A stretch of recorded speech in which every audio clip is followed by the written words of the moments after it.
What's up, YouTube? Hello, everybody. Today's Friday, February 24th, folks. I am your host, Phil Davis. This is Live with Uncle Phil, your lunchtime YouTuber. Welcome, folks. You're now listening. Let me know if you can hear this. Yesterday, we had some issues with the sound effects yesterday. It was a little bit down. Shout out to my wife for always, supporting the show and watching and saying, whether she could hear it or not. Apparently, I didn't see it quick enough.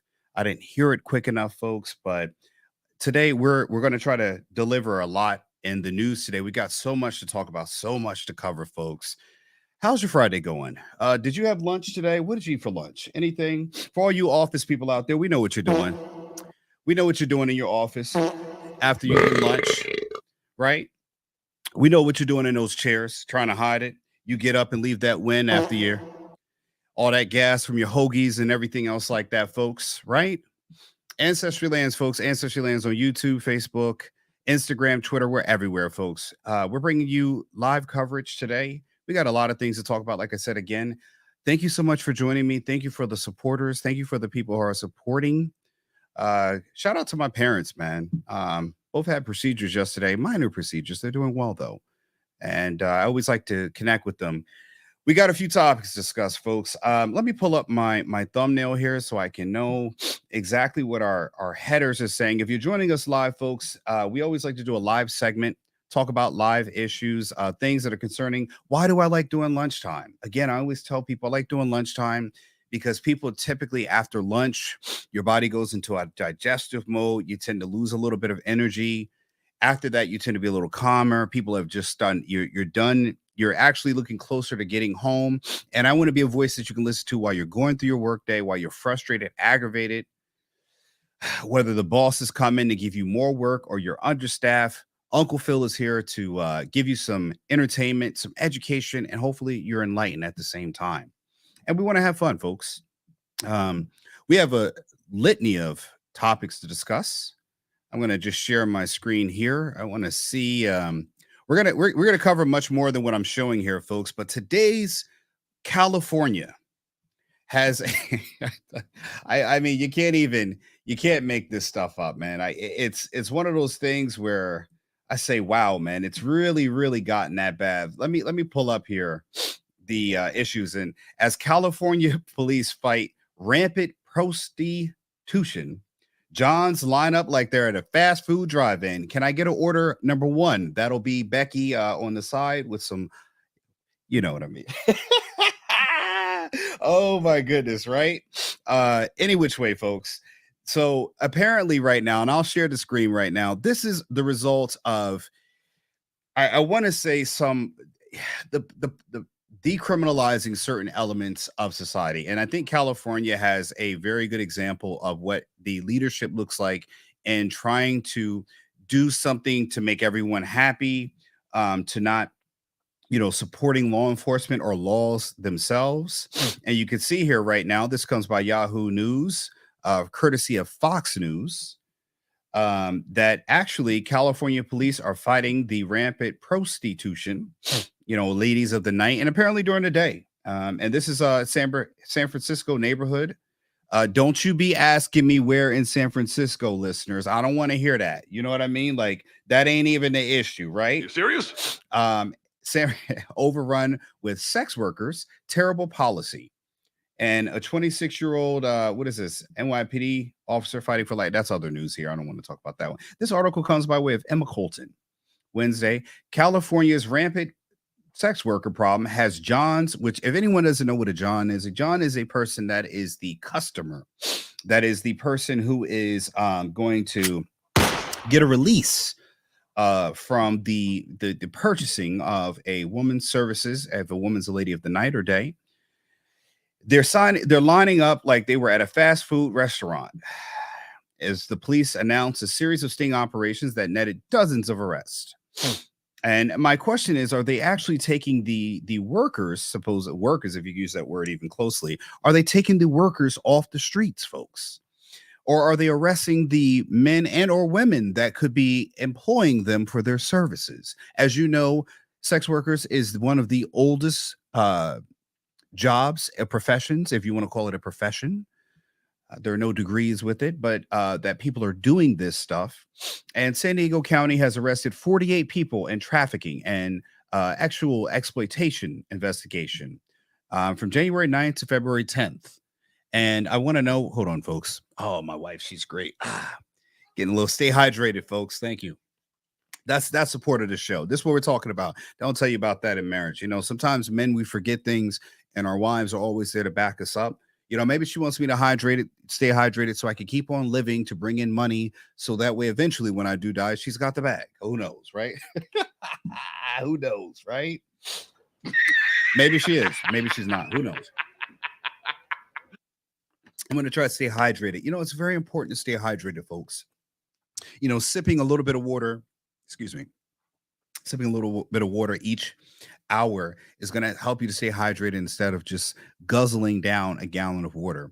But it's important. And it's one of the things I do appreciate about being married or having a connection with a partner. When I say a partner, I'm talking about someone that's in a partnership of working towards an outcome of unity, of having a family and enduring through the hard times. One thing that you get told with these Disney movies is always the triumph to get to love. But like many things talked about, and I told my wife this earlier, not to just segment it off, but everybody wants to be a millionaire or have a lot of money. There's one thing to get to that point. There's another thing to maintain it and or grow it. And most people do not talk about that component of wealth. That there's a big part of that. Someone who became a millionaire overnight could have won the lottery. You could have gotten a big record deal. You could be a rapper. You could get signed to a label. You can get a big bonus at a job. And one factor in life that mostly everyone is not taught or ever taught about is the ability to maintain and grow a standard of life or standard of living or standard of income. And as a business person, I've learned that it is easier to get to a goal, but it is harder to maintain and achieve sometimes even further, especially during economic times as this. And we'll get to how the businesses are going to be affected. And this is also to educate you to prepare yourself and understand things. I think, my wife and I, we've gone through sometimes having disagreements, and that was due to a lack of understanding of how we are being affected by the global economy at large. And it's important at that time, if you are I'm going to give it out there, excuse me, a alpha or whatever else, or the leader, if you're a man or woman leading your household, even with your children, it's important to have conversations with them, to speak to them about the world that's happening at large. Like I told my wife today, I said the company Revlon, according to news sources, say that they filed for bankruptcy. Revlon is a global, worldwide, makeup, company. And my wife's like, wow, they're really, they don't even have like online, they don't have like brick and mortar stores everywhere. How could they be going out of business? And I said, well, a lot of times you have to maintain, the places that you are having space at, in malls and things like that. And if you go to malls today, we went to malls and it's just completely, it's desolate in there. There are more people who are working at the malls and people are shopping at malls. And this does have an economic effect on the areas at large and other businesses. So, that's something that you have to have a conversation with your partner, your spouse, your girlfriend, anyone you're building with in life. Even if it's something that you're single, it is something that you should inform yourself with, that the effects of the declining global economy, the loss of jobs, this does have a trickle down effect into your life when you're looking to succeed. And if you're a person who's achieved a certain level of accomplishment or a level of financial status, that is going to have some impact on your ability to maintain and grow. So it's a point where you see times like this, especially during the pandemic, whichever you go for, people tend to break up. And that's because everyone's not talking about what's being affected. People just want the outcomes, but they don't understand process. That's something that, if you talk with the teachers at elementary schools, they talk about educating children on process, not just getting an answer. Anybody, you can get a gorilla to input numbers and get an answer in a calculator. I mean, after a while, they may get one answer right. But again, understanding the process is what separates us as higher level intellectual beings and wild animals there. But as humans, as people operating in relationships, as individuals that are going to be in relationships, there's a certain level of competency that you have to have financially, but you have to understand not just how to make money, you have to understand how to maintain and grow money. And that's a process itself. In later videos or other live streams, I may go into that and talk about my experience at building a business as a landowner, and making a certain amount of six figures, and then maintaining that year after year. And it does fluctuate, and that can mess with your emotional stability sometimes, because we're always trying to achieve more, and our spouses look to us and say, hey, things aren't working out as much. And sometimes as a business, if you are having a legacy business, or you're having a just one-off business, um, or you're in a job, you're going to have times where things go up and down, and you have to be able to weather that storm, and you have to lend that strength to your partner, who may not be as stronger in their resolve as you are in getting through that hard time. And that's something that I think relationships and couples, they miss, is that someone has the resolve to get through a hard time, and the other person is not as strong. But what happens is you turn to infighting. A lot of times we confuse our partners having anxiety or doubt about our heading in life, and one person is more firm and resolved, and another person is somewhat fear-based at times. And what happens is one side decides to attack the other, and instead of understanding that sometimes in these situations we can be fearful because we're scared that things might just all fall apart. And a lot of times when my wife and I have conversations, I always let her know is that, are you leading with fear, or are we leading with reason to be able to sit down and discuss these things? Because her fears and anxieties are something you should hear.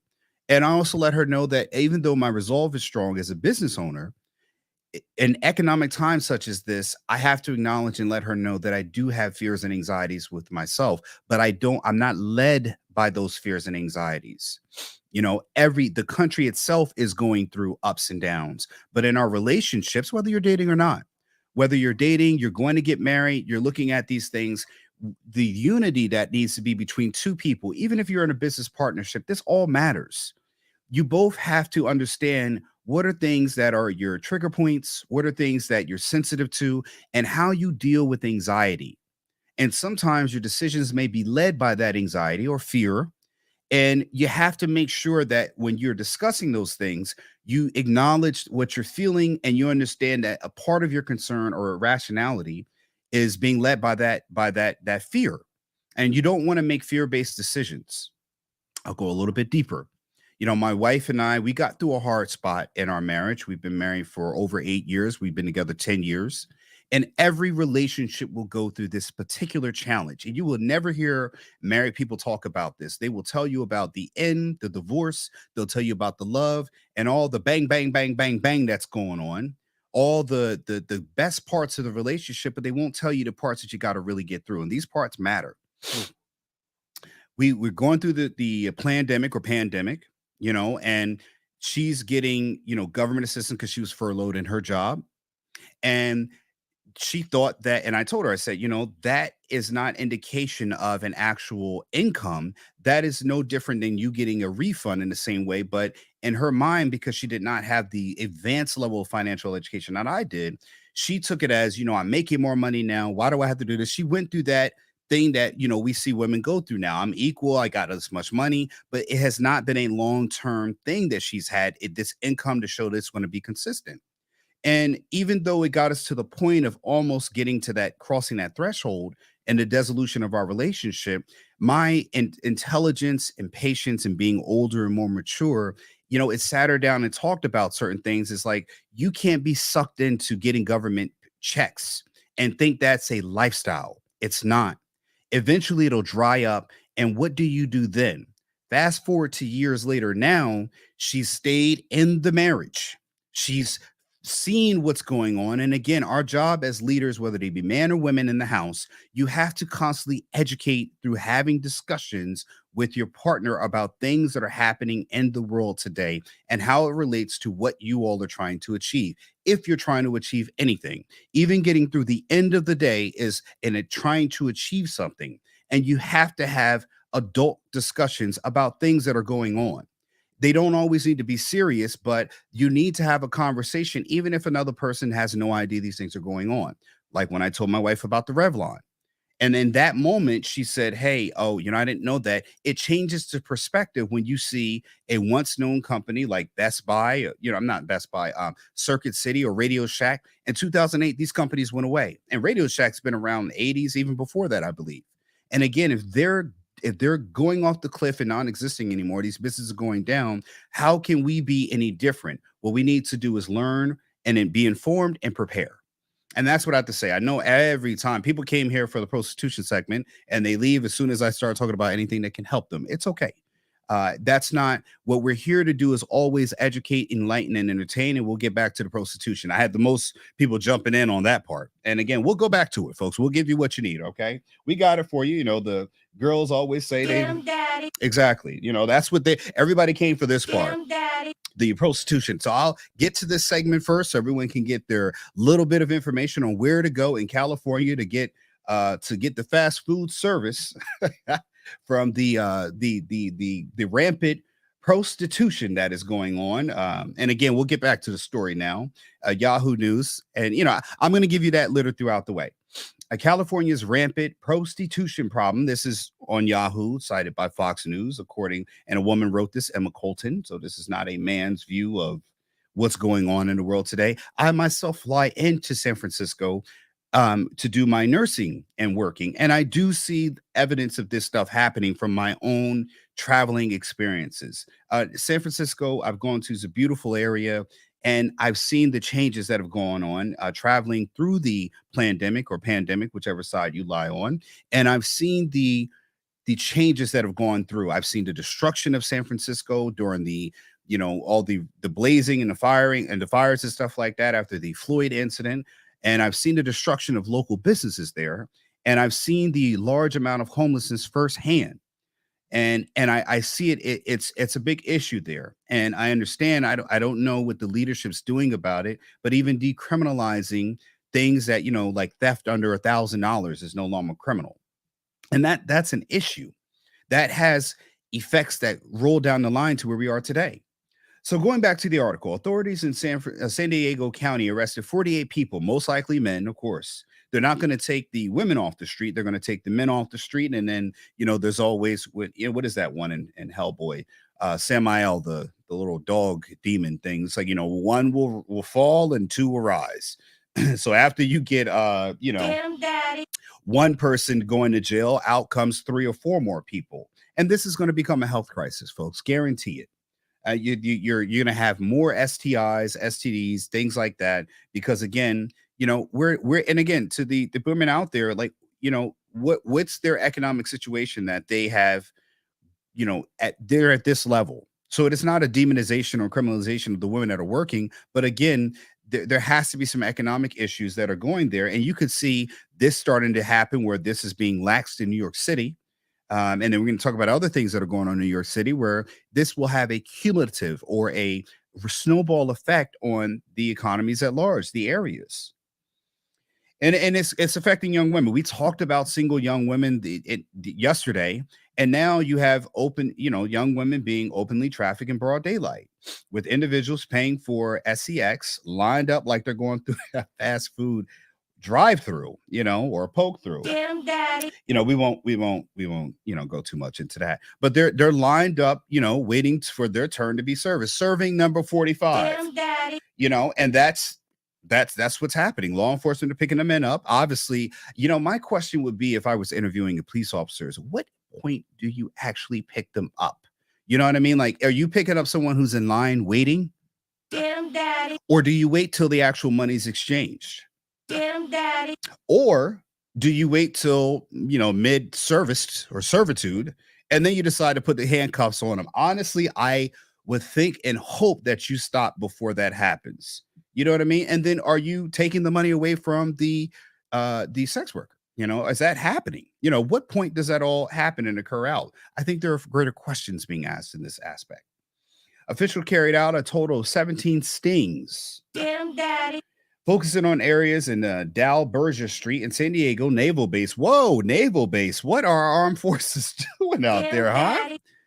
Are our seamen acting up here? Our naval seamen, are they acting up? Naval base in San Diego, naval base.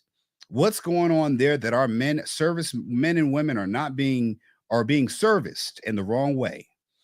And Roosevelt, just kidding, folks. Shout out to our naval, our military, our military at large. Thank you for our freedom, and I think that should always be acknowledged. And of course, people only when I think the servicemen and women, they should always be acknowledged for serving this country. However, if you love it or hate it, it doesn't matter. But honestly, if the gates were open, the other countries would be in here taking over things, and it would be much worse than whatever people complain about. But the fact that, San Diego Naval Base is, it has I guess an influx of clientels. I mean, these are three areas with 17 stings, so that's 5 per area. And maybe the naval base, had 10 or 12 of the stings happening there.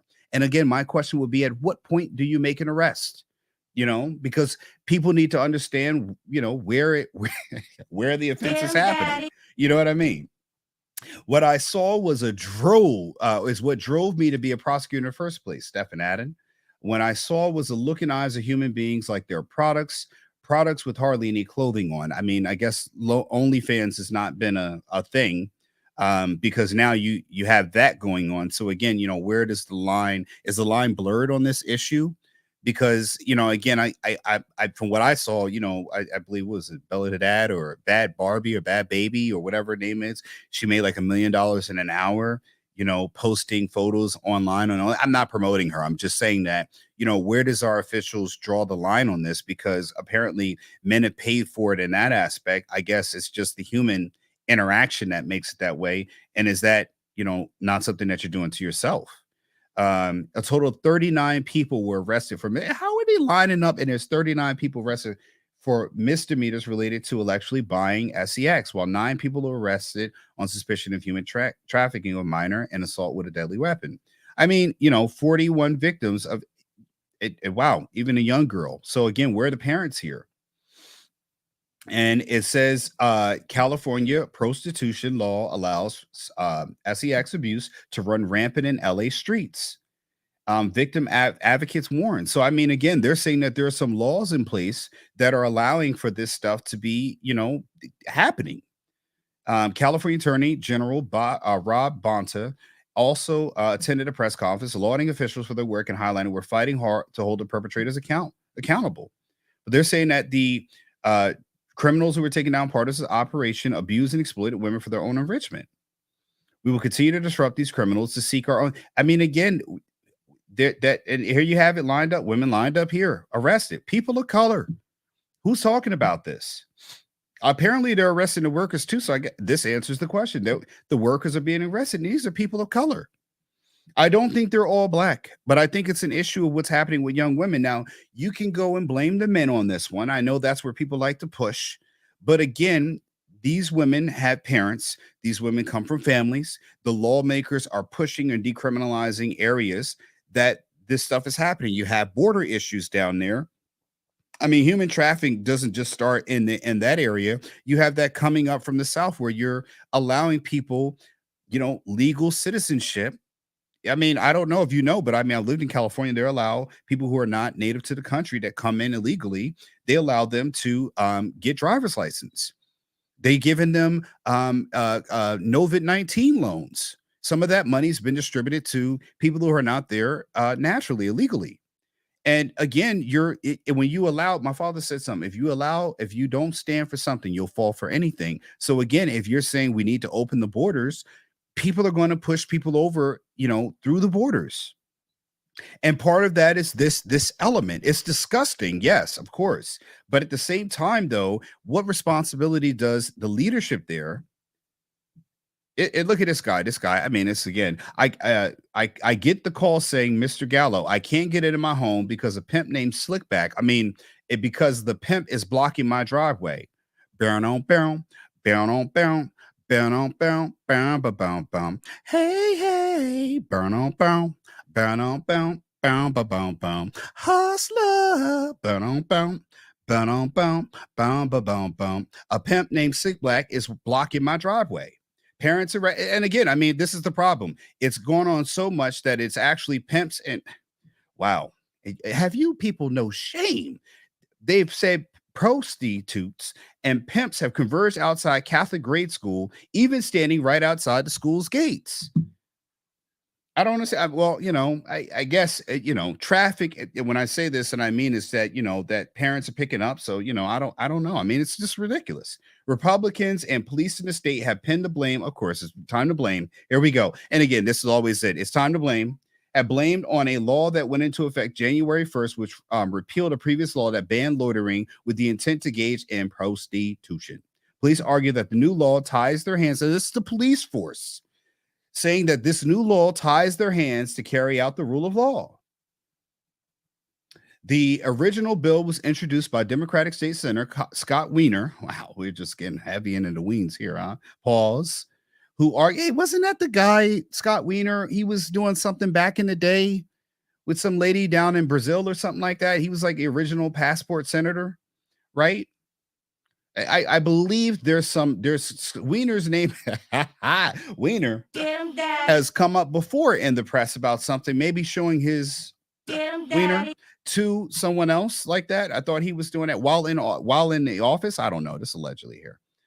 That's going on. And again, where does the Coalition to Abolish Slavery and Trafficking, which is one of the largest and oldest direct service providers for sex and labor trafficking survivors in the U.S., threw its support behind the bill. Wow. And told Fox Digital earlier this month that it endorsed repealing the former policy because we know that reducing criminalization of survivors will help prevent human trafficking. I mean, kind of schools out on that one. I don't know. You guys can tell me what you think about that one, because I don't know, man. That's a touchy one, there's a question of what is being allowed. There's a question of what policies went in place to allow this, and then how effective can law enforcement be at doing their job to stop it.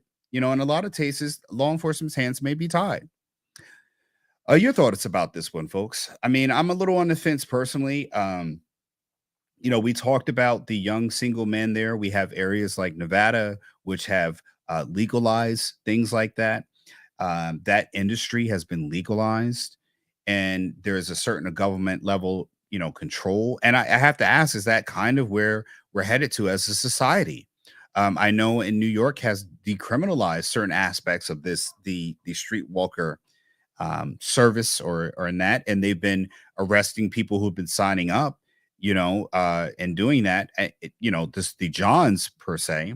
But again, I mean, is this going to be more signs to come? And again, like I said yesterday, you have the 63% of single men out there, young men or young adults, that are a 2-to-1 ratio for every woman out there that potentially is single. There's only 30% of young adults that are women are single. So where is as much as this country is anti sex, there is, I mean, we're humans. Part of that is that's a part of our nature and being. And that's something that's like acted like it's a taboo. But again, there's outlets for this. Is there opportunities? Why are there not better economic opportunities for women to not have to go through this, that they feel like they have to actually resort to this way of lifestyle? Is our culture promoting on all racial sides, promoting this level of degeneracy that women find that there's more opportunities economically for them to make an income using this line of work rather than traditional lines of work, traditional careers? And I mean, again, you have, the OnlyFans stuff where you see even stars such as Denise Richards, who's married to Charlie Sheen at one point, going on to OnlyFans, daughters going on to OnlyFans. Are we promoting a culture where, the people who are not pretty enough to make a sizable living income? I believe other people like China Black was on OnlyFans. Tons of women are going to OnlyFans to try to get some income from there. But if they're not having an income that's survivable or livable income, are they now pushed to doing other things, to this area? Does society have a role to play in that? And are men some of the proponents propelling this to happen because we're buying the product online or in real world, IRL, in real life? Not only that, but who are the facilitators that are allowing this type of content to be pushed out, that this is creating an industry, and then the law, the moral efficacy of our leaders and political leaders are saying, let's just scale it back even more. Let's scale back this a little bit more. Let's bring the age restrictions down. Let's start decriminalizing prostitution over here to the point where it's rampant. And soon it'll be too much where police can't even arrest enough people, and then you have the let it go kind of thing. Then it becomes, then the politicians start looking at things in revenue streams. And again, I'm just saying, like, what moral implication? I have a daughter. I mean, this is concerning because, again, we're going to raise daughters up to think that, hey, you should go and get a college degree. And I support women getting college degrees. But again, what is it when a younger woman sees that her options of making more money by selling a piece of herself, by showcasing a piece of herself, she is highly attractive? I think Bella Hadid, she went on OnlyFans and made $1 million in 1 hour. Again, but you have to have that level of beauty to command that kind of income. Is it not misleading to the younger women thinking that, hey, I can go try and do that? Well, beauty only lasts so long. You might not believe this, but 20 years ago, I had a full, flowing, lush set of hair. But as I got older, I went bald. Okay, I'm a bald man, and I don't wear the hat. I wear the hat for a look, not to hide my baldness. But again, looks do fade in time. I'm not as good. I'm still good looking. Don't know. I better tell you that. Go ahead. That's my wife says at night. Daddy. Okay, but again, you still retain looks, but you're not as good looking as you were 10, 15 years ago. There is a case of the exception of people who do get better looking in time, but that is not a majority. That's an exception to the rule. So my thing is that they're led astray thinking that is an equatable income. And you have men paying for it, women too. I mean, again, there are women, who like women. And again, I mean, are they being led astray? And what about the women who are not making the pretty cut? Then they figure, well, I have to do something else. Now they're monetizing themselves, IRL, in real life, taking on work such as this. And again, it's going to get to the point just like that where it gets out of hand, but nothing's being done in the interim. And again, where is the pain point that society needs to address this? We always are addressing the end point. We're never addressing the beginning part, which means that more than likely there's more money in arresting people, creating, filling up jails, and then letting them out in the street to get more people arrested. Because again, that just creates more, more jobs, more bigger prisons. But we're not really addressing the problem. Maybe that's the plan all along. There is no real plan other than to build more prisons to house more people. So, that's it. And it brings me up to the other side of the world where New York, actually, I'm going to bring this article up. Let me see here. Where is it? Give me 1 second, folks. And you know what? Let me go to this part because I think this part is really important too as well. Everybody loves Meta, formerly known as Facebook, formerly known as Zuck or whatever. Mark Zuckerberg, the CEO, plans to cut thousands of jobs after he had predicted no more layoffs. And again, we talked about Revlon claiming bankruptcy. We talked about the disappearance of old stores such as Radio Shack, which I grew up on. But here's a picture of Mark Zuckerberg right now. He promised that he would not cut jobs. And apparently, again, that's what I'm talking about. In your relationships in life, you have to have conversations with your partner, with your spouse. If you're in a same-sex marriage or same-sex relationship, again, the requirement's still the same no matter what relationship you're in. Facebook parent company Meta is preparing for a fresh round of job cuts. And the reason why I have these articles up, folks, is that I want you all to, see the articles where they're coming from so you can look them up. This is not me just coming up with my own, biased opinion. I'm actually reading articles and bringing them to you because these are things that are going to touch your households. These are things that are going to matter. The parent company Meta, or Facebook parent company Meta, which we all use. I'm actually streaming on Facebook. Shout out to people watching on Facebook. Is preparing for a fresh round of job cuts. We see Amazon go through the same thing. It is time for people to start preparing. They draw up plans to deflate the company, which means to decrease the company's hierarchy. And a lot of times, the first bit of round cuts come from the executive upper management gets cut first. And a reorganization and downsizing effort that could affect thousands of workers. This is one of the reasons why I tell people constantly, you need to build skills.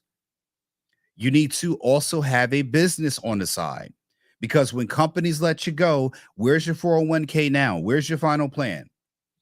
I got a family member of mine.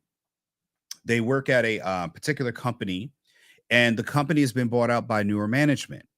And this person's near retirement, near collecting Social Security. And the thing I'm saying about this story is that even at a late age, right when you're about to cross the finish line, you could encounter a roadblock. So again, in a case where Meta or Facebook is cutting thousands of jobs, those people are left out there trying to figure out what place they have in particular job markets. Managers, again, they're a dime a dozen. You can find more managers. That's not a special or unique skill unless you're hired to be overseeing or you're an expert in a particular area or department. But again, regular lay people like myself, we need to build skills. You need to run a business. Excuse me, these things are important. And the reason why it's important is because when you get laid off, what are your other options? What are your other skills? So the person I know, they're in their early to mid 60s. And their concern is that, hey, I'm almost at the point of collecting Social Security. And this is going to matter in 20 years for me if Social Security is still around, and for people who are looking at long-term planning or are at the end of their lives, their work lives, and looking to retire. And it means that even then you have to be prepared. You still have to have workable, buildable skills. So that way, when this does happen, you're able to survive and flip or leverage yourself or flip to the next point. You got to have a plan B in life always, no matter what you do. And plan B is not meaning that I'm going to get rid of the person that I'm married to. I'm talking about I'm not a business plan B. You have a business and the background. Oh, I just got an email notification. Folks, please donate to the show, contribute to the show, support the show. And you can do that by sharing donations, $ ancestrylands on Venmo, ancestrylands at ancestrylands on Venmo. We greatly appreciate your support. And you can show your support by commenting, sharing, liking this video, and even donating on either Cash App or Venmo. And again, I'm talking about this with Meta because there are a lot of people that are getting this information and they're going to be downsized. They're going to be cutting jobs. You don't know which one you're cutting. And the same thing I've known from a family member I know, this is happening. They're sitting waiting in the wind, trying to figure out whether they are going to retain a job or not retain a job. But again, the one thing this person does have in greatness is that they have skills that can be useful that they can go and trade out at another location. If you put all your eggs into in your basket, you bought a home, you set up your life, you got your kids planted somewhere, and now all of a sudden Meta's looking to cut positions and you're part of that cut, what do you do now? This is where the breakdown of relationships come into play. Because again, you do not have another skill, you don't have another business that you can build on or you're building while you're doing this. Meta plans to push some leaders into lower level roles, which more than likely means lower income without direct reports, which means they will not be in management positions anymore, flattening the layers of management between Meta CEO Zuckerberg and the company's interns, according to a person familiar with the matter who spoke on a condition of anonymity because they were not authorized to speak on internal matters.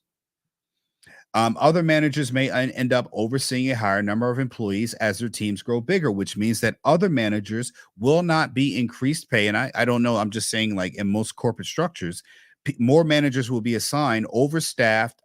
They'll have more employees to manage. This happens in hospitals, folks. They get more assistant managers. They have less managers, and the assistant managers, they have hiring issues or don't hire enough. And then you have one assistant manager managing 4 or 5 nursing floors.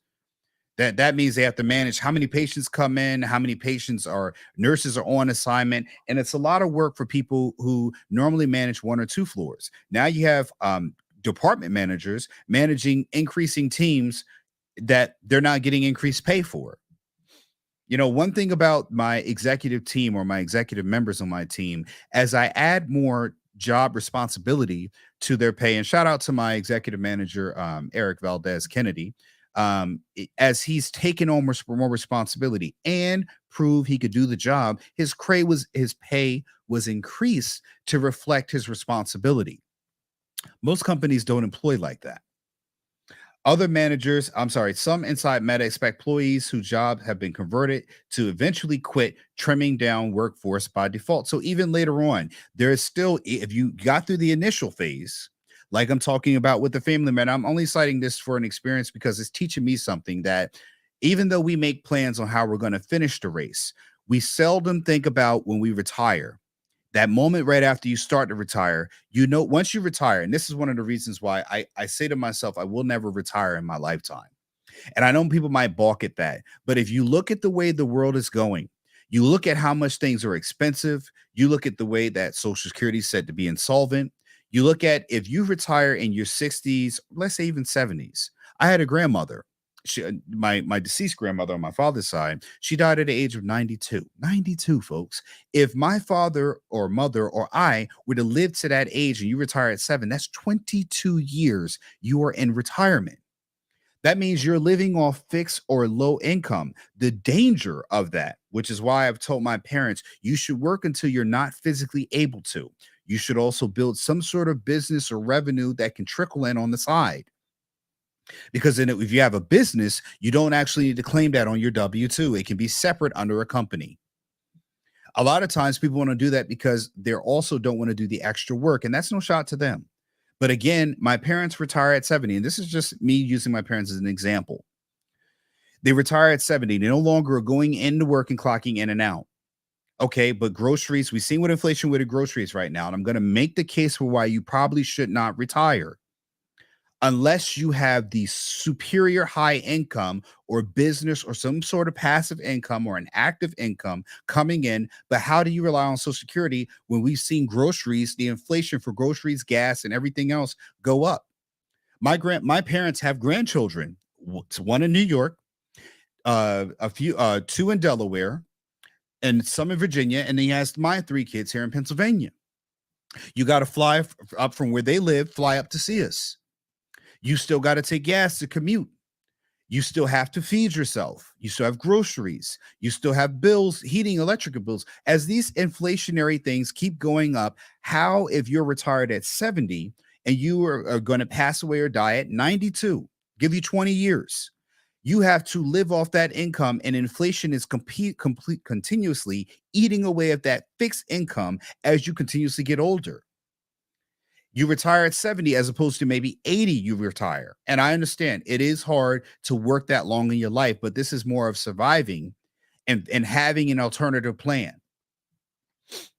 Because again, yeah, you can get out on Social Security. Yeah, you can get out on 401k to make you take it. But again, that's to give you into a reduced form of lifestyle. How many 76-year-olds do you know that are being employed right now? Like, how many job descriptions are you looking at? Even take Meta for an instance. How many 76-year-old employees are they looking for to pay at $50,000? Because again, when you have trouble at 76, how are you going? You're older now. You're not 60 something trying to work. You get out, you stop working at 62, and then, or 63, or Social Security 65, I believe. You start drawing from Social Security. Okay, but now 10 years later, life gets harder because go back to 2020. Now you have a pandemic coming into play. And what do you do then? When you have to pay for increase, inflation comes again. It's going to come again in another 20 years or so, maybe even sooner. How are you going to live for life at that point? And again, you're older now, trying to say that the income you make today will be the same as it is in 10 years.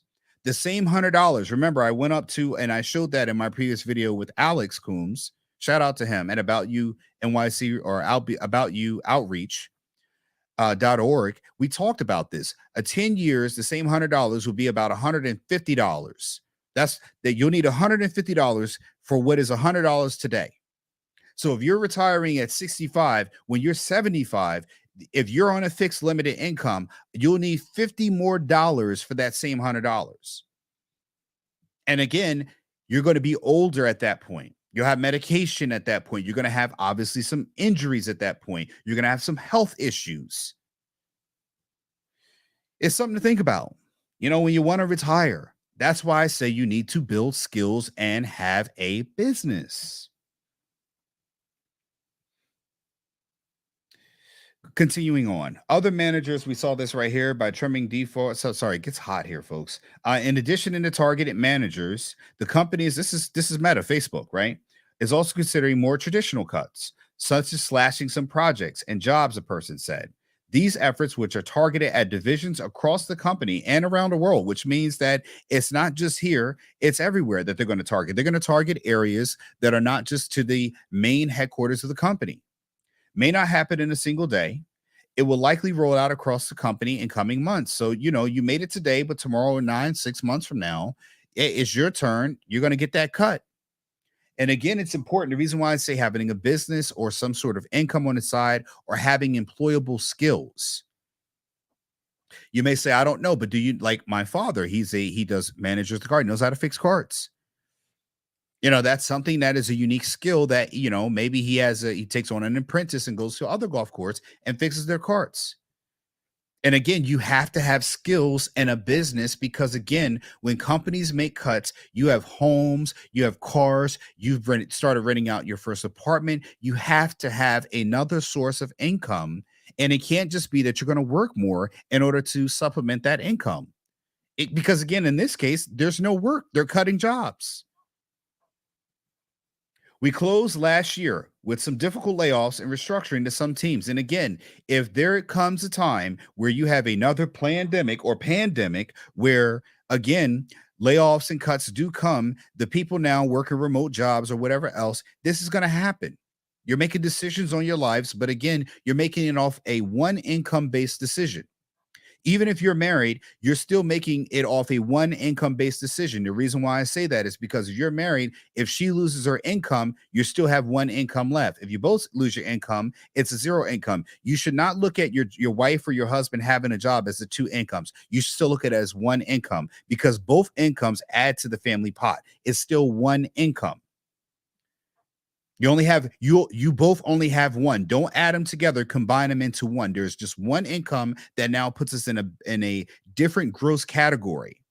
You still need a business or skill to bring in additional income to supplement your one income. And that's one of the major defaults of people who are getting married today. They look at it as mine and yours instead of ours, it's one.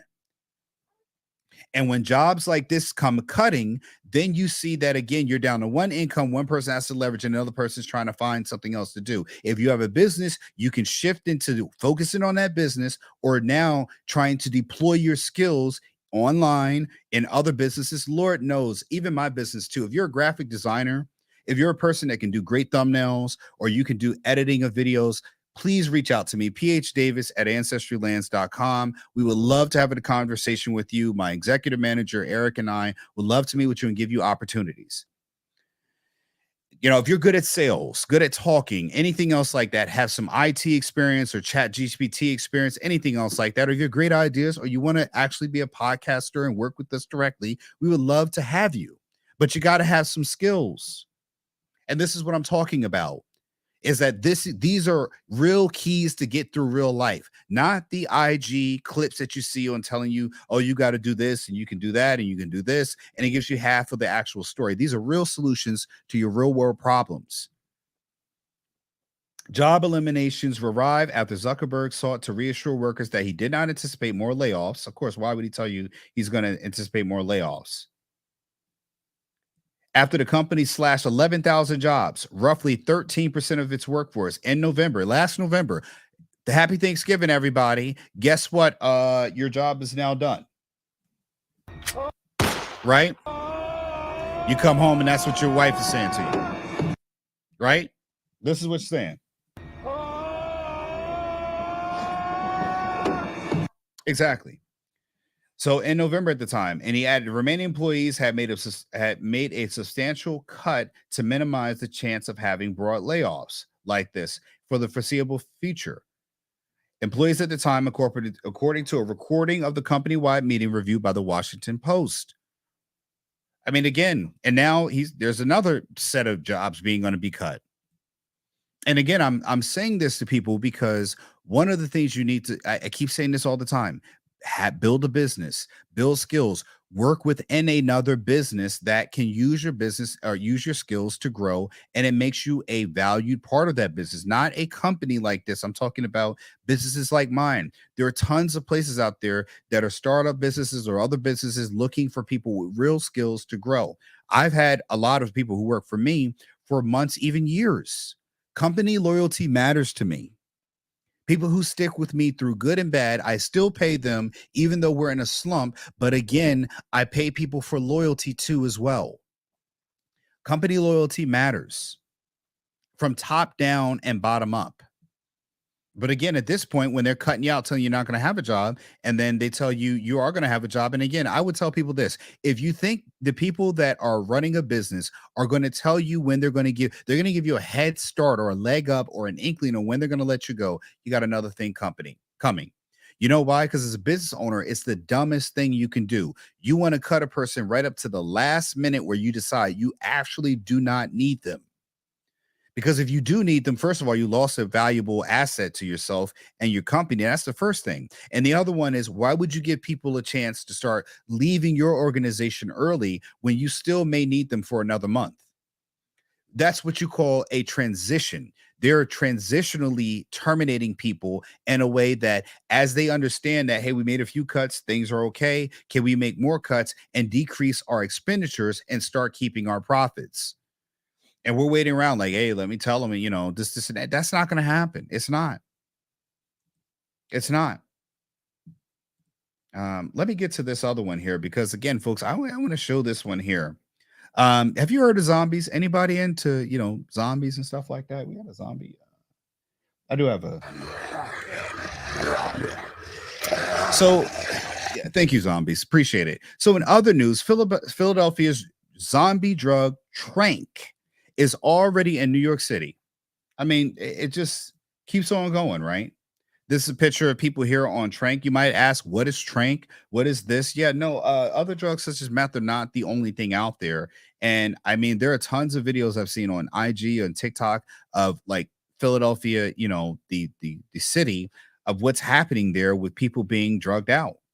Like right here. I mean, this is just people on this. So again, and again, I'm just educating here, folks, on this stuff because you got to understand like what's going on in the world. You got to understand when you go in these areas, think you're going to go sightsee, you're going to see around, like these people are on stuff. I think we had, what was the other one? What was the other zombie drug? Was somebody like took a bite out of somebody down in Miami or something like that? What was it? The bombs? I don't even know what that is. That even the right ones? I forget what it was, but something down in Miami a year ago. It was like another zombie thing. You know what I mean? And like, here we go with another one again. It's believed the idea to mix xylazine, known as Tranq, into heroin and fentanyl supply started in Puerto Rico before the animal sedative. That's right, folks. This is an animal sedative, right? An animal sedative. Let me make sure I'm on the right thing here. It's an animal sedative that turned up in Philadelphia. Xylazine is now 90% of Philadelphia's drug supply. I mean, in fact, it's an animal sedative. It's not listed as a controlled substance by the DEA. Driving Philadelphia's embattled Kensington neighborhood. Yes, Kensington, folks, if you've ever been on IG, TikTok, all you got to do is do a quick up look on Kensington neighborhood, and you'll see that definitely this is rampant everywhere, and it's now in New York City. The first look at the effects of xylazine, an animal tranquilizer, was turning fentanyl addicts into zombies. This right here, that's right here, real zombies.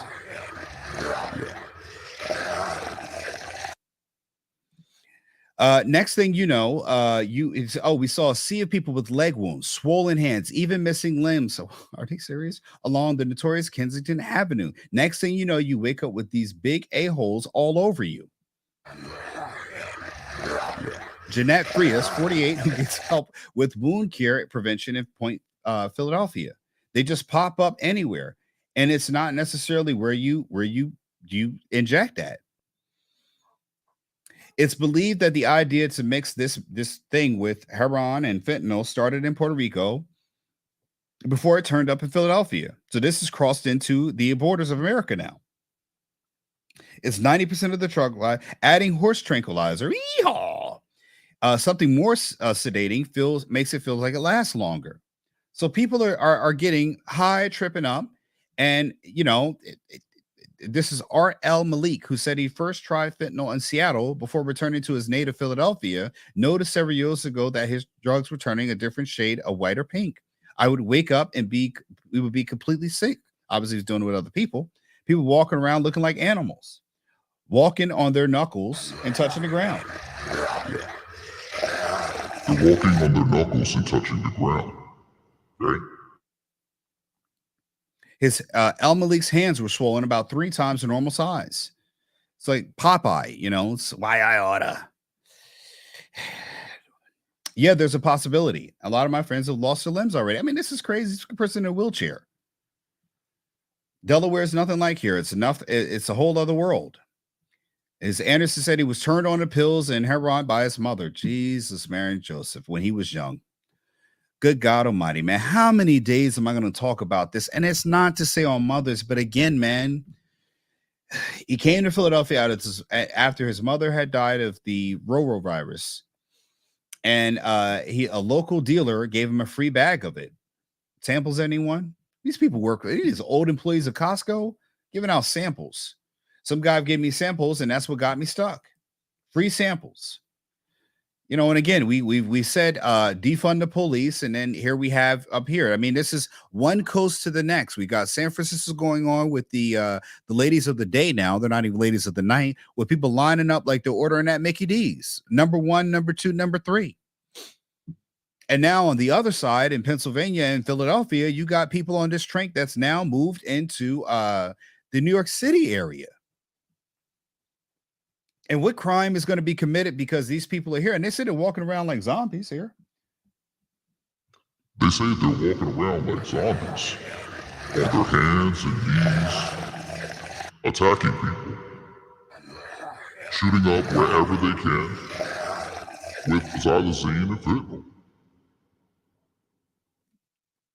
I mean, honestly, and again, what the healthcare industry will again be overwhelmed again by people coming in and needing this care, and it goes to taxpayer dollars paying to cover for services like this. Then we have it something like that where they were trying to say about dealing out.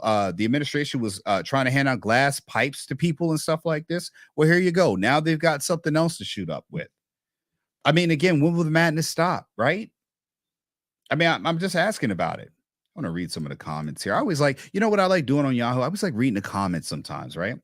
If someone's willing to lose their limbs over getting high, there's no program, whether government or private, that could fix it. They could get off alcohol and a mild drug problem, but a certain level won't make it happen no matter what. I agree. I will say hardcore drugs today are seriously addicting.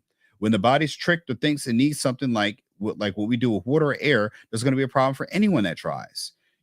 People up here, you're responsible for the decisions that you make that must deal with the consequences. Lord Almighty, James, ain't nobody going along with you on that one.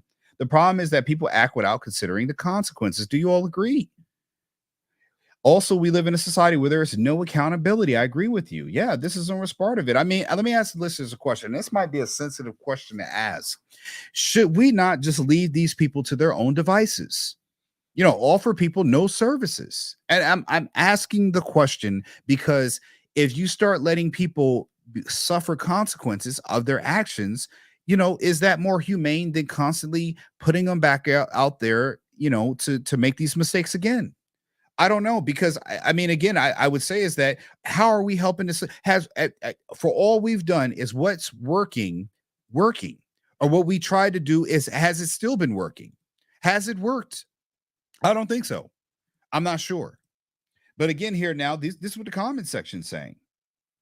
And I don't know. I mean, I'm not too sure on that one. And again, I mean, I'm not asking this to be divisive. I'm not asking this to be insensitive. I am a healthcare employee. But again, when you have things like this happening, should we just, is there people out there who feel like, hey, man, you know what? Just let them go, man. Let them go. You know what I mean? Because again, it's not getting any better. It's not. On to lighter news, folks. Aisha Curry. You might have heard Aisha Curry, Steph Curry's wife.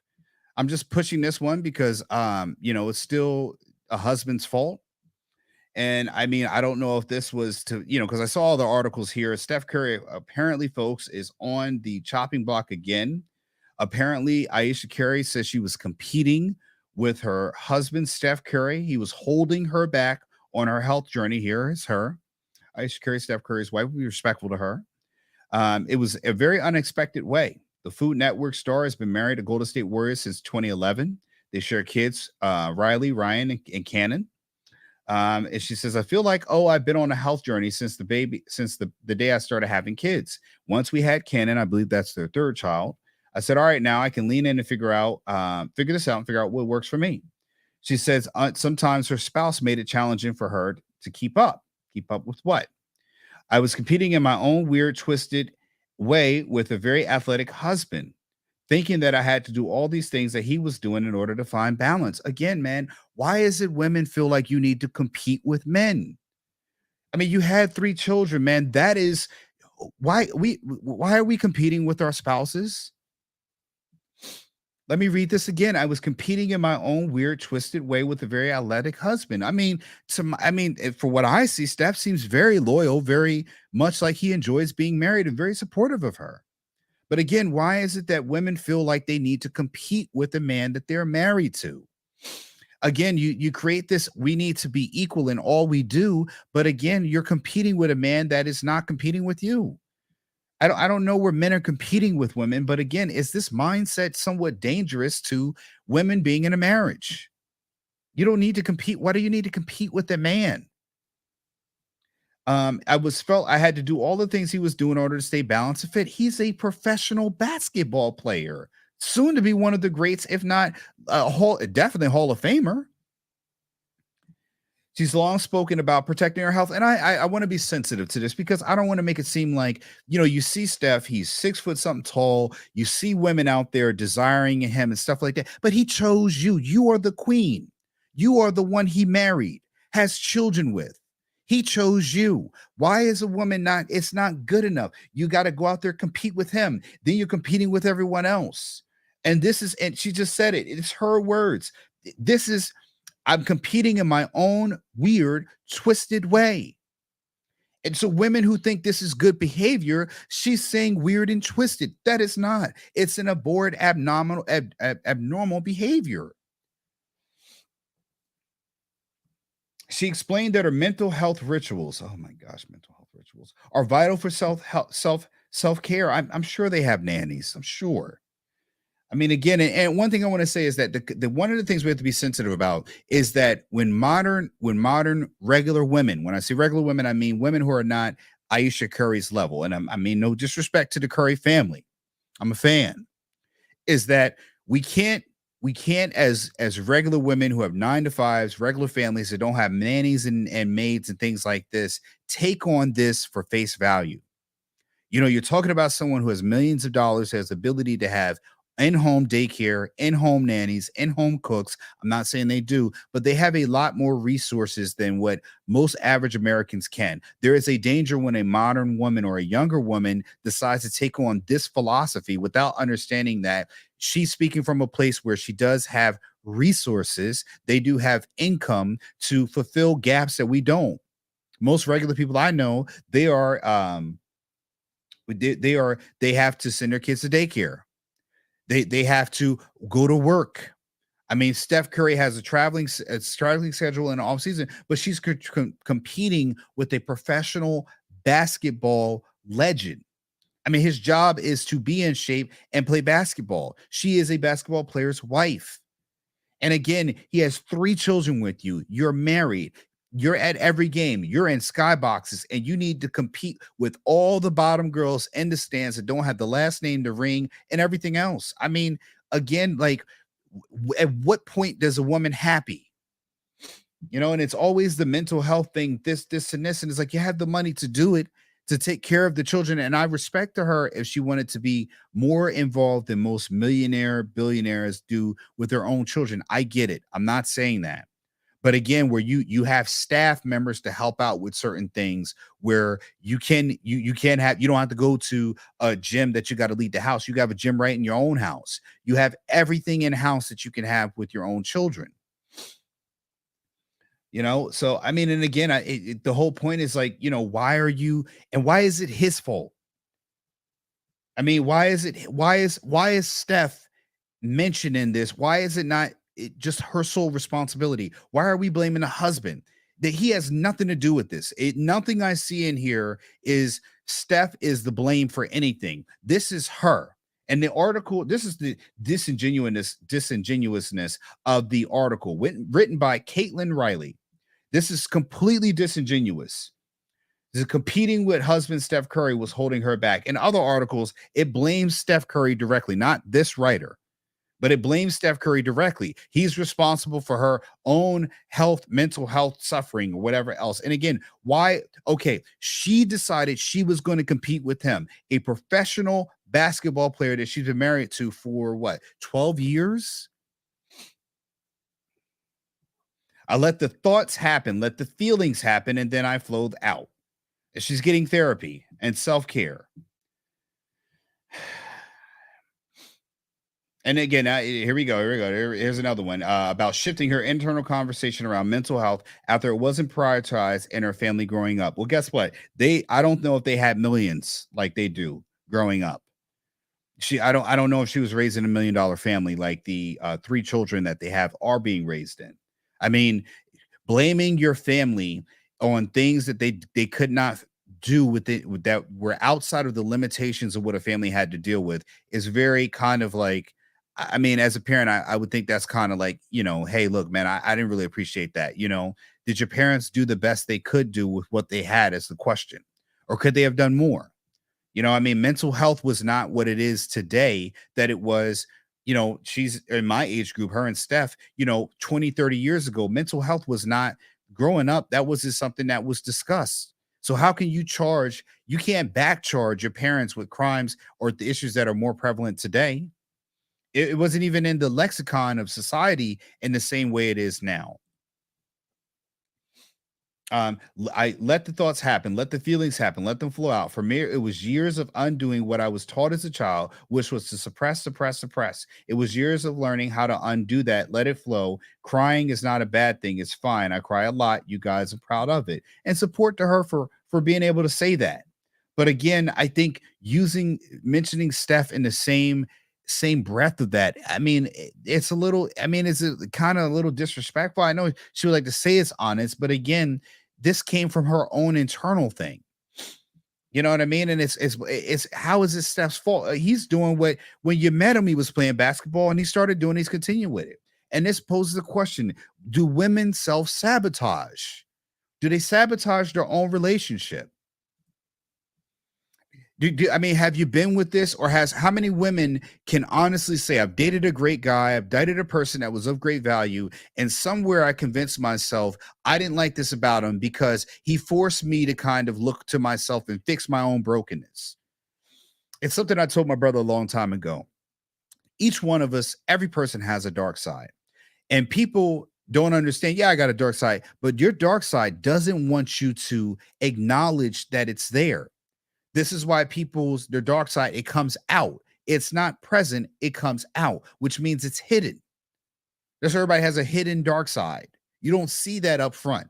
Things that are done in the dark are in the shadows. So it means that everyone has something hidden within inside themselves. And most of the time, it's hidden from the person themselves. And the thing about it, I always tell people, is that I call it the golem. I call it Golem because you remember, like, Lord of the Rings, Golem, my precious, remember how he, I think it was the 3rd movie, and he was like, look, man, I don't know about, Frodo and Sam, man, they seem pretty cool. And then the other side was Precious. What happens? They get in there, we're going to take this rock, bop him beside the head, and take the ring. And he's talking back and forth with himself, but he was in touch with his Golem. And the Golem was telling him things to convince him of, hey, you shouldn't do this, against his own good nature. Does this mean that women are self-sabotaging their own good relationships, things that the good side of them wanted in a relationship, things that they say, hey, this is a better life for me, this is a better person that can do be better things for me in exchange with, for being a union with them in their lifetime? I can grow, I can do more, I can become more in my lifetime. I mean, she's got a whole cooking line that she's ain't nobody talking to Steph about what she's making. I believe she got a cooking deal on the Food Network or something like that. It's a multi-million-dollar deal. You are a star on your own, but again, sabotaging through, and who knows what mental anguish that, Steph felt he wasn't doing enough. Shout out, I mean, men, or anybody out there feeling this? You get told you're not doing enough. You're not focusing on them. You're not doing this. And it came from, I'm going to quote again. Let's go back up so we know it ain't me. I was compete. Let me share this again because I really want to make sure that we understand it. I'm not saying it's me saying this. I'm saying this is what she is saying. I was competing in my own weird, twisted way with my very athletic husband, thinking I had to do all the things that he was doing in order to find my balance and stay fit. My question would be, how did you make him feel during this time? Was there any any mental thing going on where he felt bad because he felt in some way he was not doing something for you that came from you competing in your own weird, twisted way? And it's not about her, but it's a question of, do women sabotage in their own relationships? Do they do this to their husbands, to their boyfriends, or partners? And let me make the distinguish something. A husband is not a partner. A wife is not a partner. A wife is a wife. A partner is a partner. Okay. I have business partners. They're not a wife. A wife and a husband is a title above all. Okay. I always try to make people say, oh, my partner. I'm like, are you married? Like, yeah. Okay. Well, then why isn't your husband? Because husband is a lot more powerful to me than a partner. Yeah, I have business partners, but if I'm like, hey, I have a business partner, I'm a co-owner, that's a little bit different. When somebody say I'm a business partner, well, that could be someone who has just equitable shares in a company. It doesn't mean anything. Doesn't mean they have power, but a wife has a certain level of respect in this country that's acknowledged. She's a wife. I don't get it. That's just my own personal thing because it grinds my gears when people say stuff like that. It's like, oh, I have a partner. And I'm like, what does that mean? Oh, we're together. Are you married? Yeah, we're married, but I don't like to call him my husband because he's my partner. Really? And that's what I say. Okay. Any which way, moving along, folks. That's just my little spiel on that point. We'll get to our next story here. I'm going to stop sharing that one here. And we're going to go back to East Palestine, Ohio, folks. I know a lot of people do not like when I talk about that, but again, this is the newer news in there where I'm not going to talk about Mr. Trump. I'm talking about other things in there because I'm sure the news has covered that. I like to cover things that are a little less known about things that are going on that are popular in the news.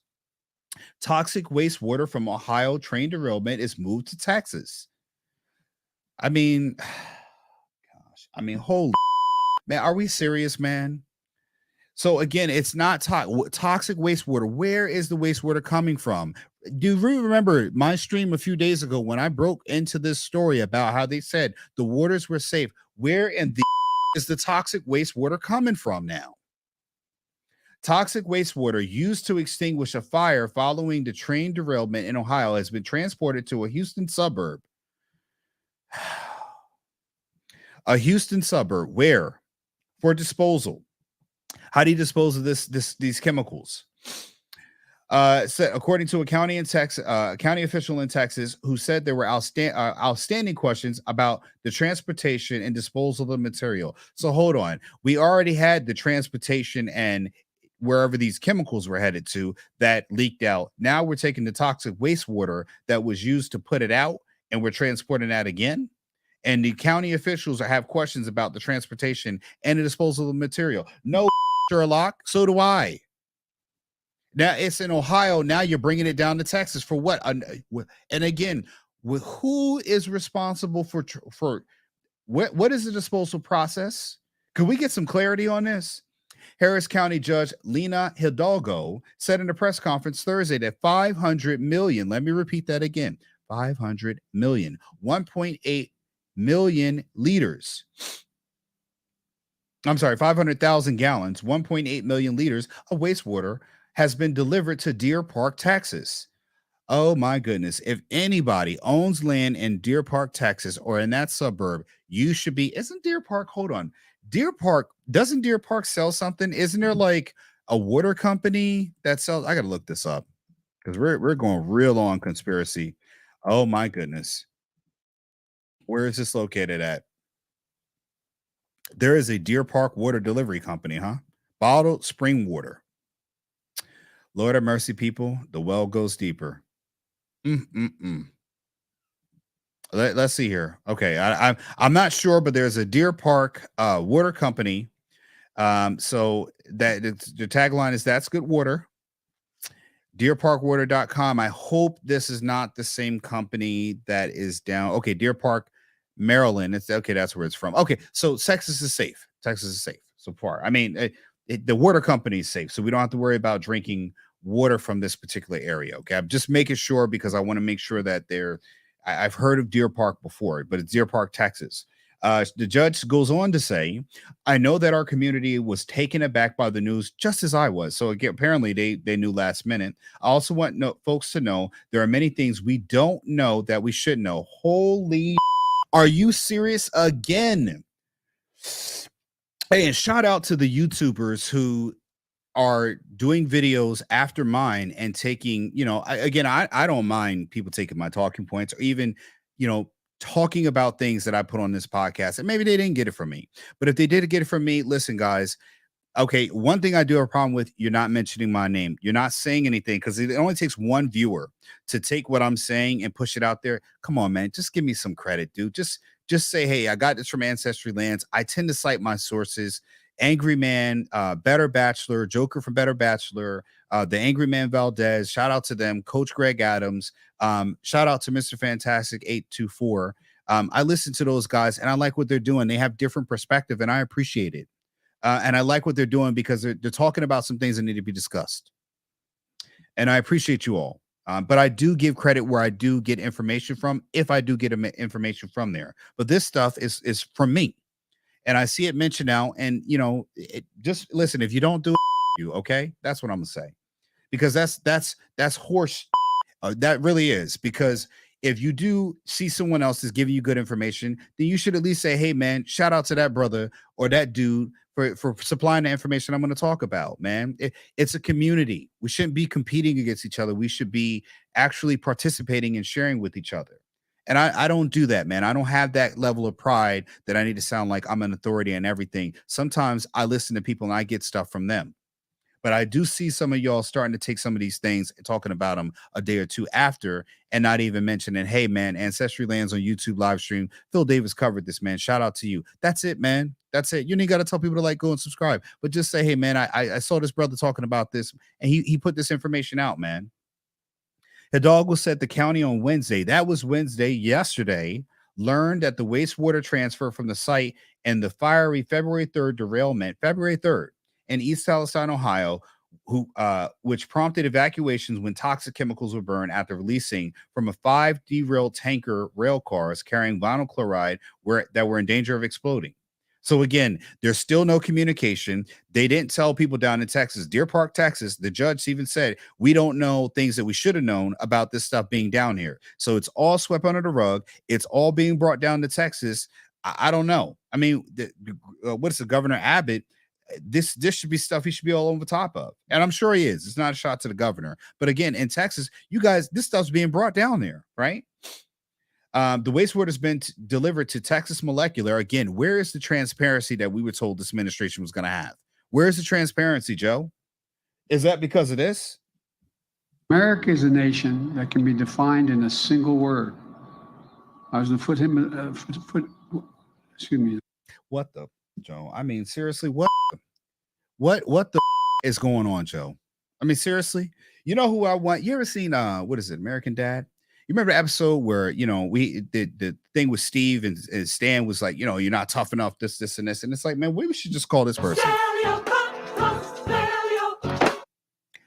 to come here and handle some business, because I don't understand why we're not being told things.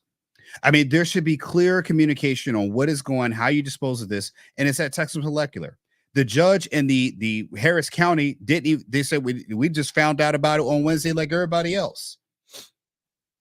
It's being delivered there, which injects hazardous waste into the ground for disposal. I tell you, man, this is man, really, it is. They inject it into the ground. Where? How deep? How deep? There are landowners in Deer Park, Texas, The company told K Houston, I believe that's K Houston TV, that it's experienced in managing these type of disposals. Did anybody know this was going to happen beforehand? Because I mean, it just move it down to Texas, and it's hazardous, toxic wastewater. Our technology safely removes the hazardous constitutes from the biosphere, which means apparently they take the decontaminants out of it. We are part of the solution to reduce and protect the environment. Where's the follow up on this? Whether in our local area or over other places that need the capabilities we offer to protect the environment. Why are they not up? And are they up in Ohio and East Palestine, Ohio, doing it? The delivery also raises questions about the methods of transport, which she said, this is the judge there, Lena Hidalgo, the judge, a Harris County judge, said that may include trains. We took a train. These chemicals were taken on a train that derailed and it almost in danger of exploding. Now we take the toxic wastewater that we use to put out these fires and we put them on a train again. The possible health impact on workers. Listen, railroad workers have been complaining about unsafe conditions, lack of safety regulations and protocols. And again, this is happening during this administration. I know we can blame the past administration, but again, we should see some policy changes or increased regulations coming out about this. We probably won't, though. Right? Which he said may include trains and possible health impact on workers involved in the transfer and communities. Listen to this. I swear to you folks, I swear to you, I covered this a few days ago about this, right? The communities between the Ohio crash site and disposal area of Deer Park. Oh my goodness. Yo, look, I'm gonna do this right now. Okay. I'm gonna actually see how the what is that, Palestine? I'm gonna look up right now.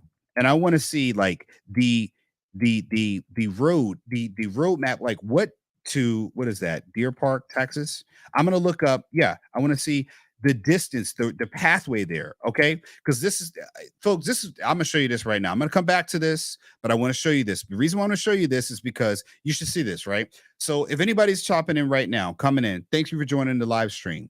The toxic wastewater that was putting the fires out for the vinyl chloride and the other toxic chemicals that no one's talking about in this article that we know were on these five car tankers that have been in danger of being exploded, and we're dispersed into the air. Everything's fine. The wastewater is fine until today. Now it's toxic wastewater. And somehow quickly they're removing the toxic wastewater from East Palestine, Ohio, all the way down to Deer Park, Texas. I hope everyone can see the screen here. I'm bringing this over here. So it's about a 20-hour drive by car. It is 1,353.4 miles via I-71 South. You're going to go through parts of Indiana, Kentucky, Tennessee, Arkansas, Mississippi. Yes. Tip point of Louisiana, right down into Deer Park, Texas. The judge, Harris County Judge Lena Hidalgo said that she has concerns, or there are concerns, and I'm going to go back to this part again. Stop my share. I just want everybody to see that this toxic chemical waste is being brought down by train, they say, and it may have impact on actual train workers, right? The delivery also raises questions about, and again, this is from a Yahoo article. Okay, it's that they've only learned this just Wednesday. Today's Friday, 2 days ago, that this was coming here. Everything's going to be all right. Nothing to see here. It says that their delivery raises questions about the method of transport, the possible health impact on workers. They're transporting toxic wastewater. And involved in the transfers and the communities between the Ohio crash site and the disposal area in Deer Park. And we showed you a map at all the states that they have to go through here. It doesn't, how is it contained? We just got told from Texas Molecular that, hey, we're experts at getting rid of this stuff. What we do is we take it and take the bad stuff out. And then what we do is we take the rest and we dump it all the way down into deep in the ground for future generations to find and unearth. Uncertainties remain, even after discussions between county and officials from the Federal Department of Transportation.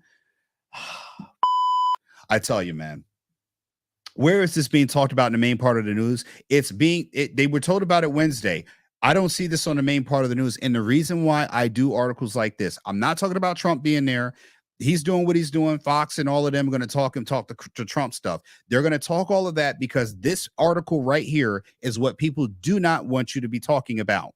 They do not want all the states and the legislative and all the communities that this thing is passing through to start asking questions about things that may pop up in a year or two, right? Right? No one wants to know about the train going through all those areas. Don't ask no questions. I said don't ask no questions. And the reason why they're talking about Trump right now in the mainstream media is because they do not want anybody to know that, hey, this toxic wastewater may be passing through a community near you. And if there is a health impact potentially to the people who are transporting it, I would dare say, is there an impact to the communities that is being transported through? How is it contained? How do we know it's safe? Is anything spilling out along the way that you're driving through? How many people cross a train track and you don't know if it's wastewater? Does it let off any vapors, any gas while it's in there? Is anything being vented out? I want to know, why is it not neutralized on site, then transported? And I mean, again, how did this happen that it's going to be decided to go down to Deer Park, Texas? And they're going to put it in the ground. Where are the sites marked at? As far as I know, I have never seen a site that's being marked to say this is where toxic materials being dumped in the ground. Where is it being dumped in the ground? We don't know. You'll just find out when you have a third leg. What the are we? I mean, seriously, people. And this is why I look up online and talk about this kind of stuff. Because again, if this was going along the eastern seaboard, it'd be hitting states like Delaware, Maryland, Virginia, and then you'd have a problem on that side. And I told people days ago when I covered this, that this would be affecting all the inner middle states all the way down to Mississippi. And now we see that even Louisiana, which I talked about a few days ago, is going to be touched. And now they're bringing the materials down there. Uncertainties remain even after discussions. I mean, how are uncertainties? The government officials have readily provided information they have, but what we're learning is that they themselves do not seem to have the full information. What the is going on? What do you mean the government doesn't have the full information? I'm not clear on who has the full picture of what is happening here, and that is the problem. We serious right now? Are you serious? They don't know who knows. Pete Buttigieg, he's supposed to be telling everybody who's leading this charge. Oh, Biden's leading the charge. We got Joe Biden here. America is a nation that can be defined in a single word. Right. I was going to put him. All right. That's who's doing it. They're going to sit here and put Trump on the map, talk about him. They're going to go to blame game about Trump, but we're missing this key point in the article right now, folks. We're missing this key factor that right now, or they're in the process of bringing all this toxic chemicals and materials. Thank you. Somebody just made a payment here. That's how you make money while you're working, right? Thank you, folks. Somebody's bringing toxic materials, toxic wastewater through your communities in your states.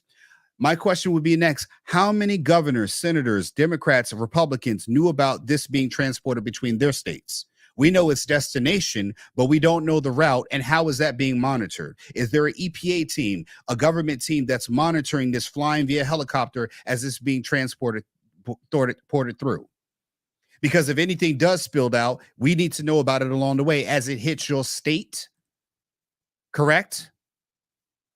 And again, don't nobody care, because right now we're talking about Trump. The news is doing it again, folks. If we got to have Trump up there, let's get Trump and have something to talk about. Meanwhile, toxic wastewater is through every community right now.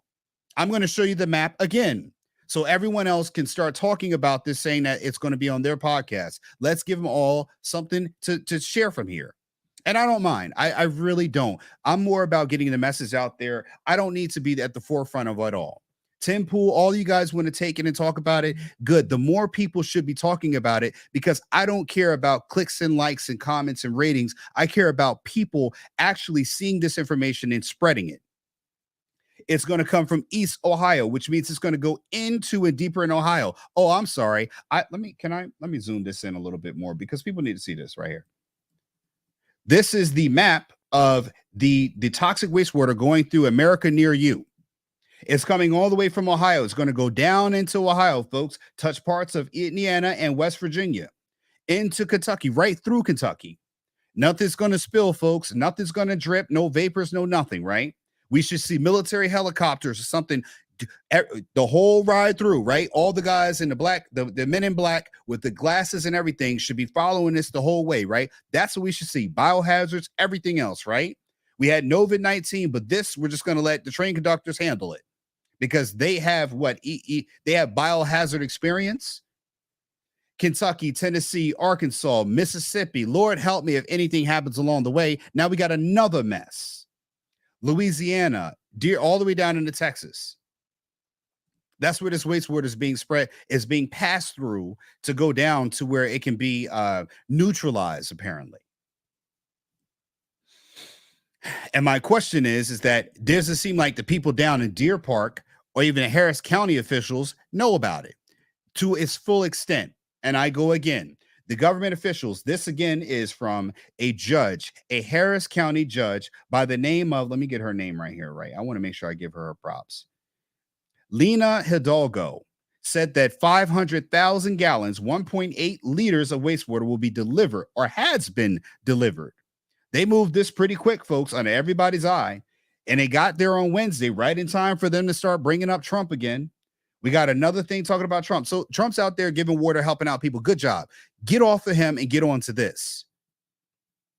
Where are all the Fox News and CNN talking about this? I swear, man, they are so stuck on Trump, they can't get enough of this guy. And again, instead of covering the real stories, you got to leave it to YouTubers like me to actually talk about what people in Deer Park, Texas may not know about. And I will be putting tags to Deer Park so y'all will know this toxic wastewater is coming into town near you. Actually, it's already there. And again, do they have clear and concise information? No. Here's what the judge, Lena Hidalgo, said herself. It's a very real problem as the materials were coming only to learn today that they've been here for a week. Holy, are you serious? They say it's a very real problem that we're told yesterday the materials were coming only to learn that they've been here for a week. You kidding me right now?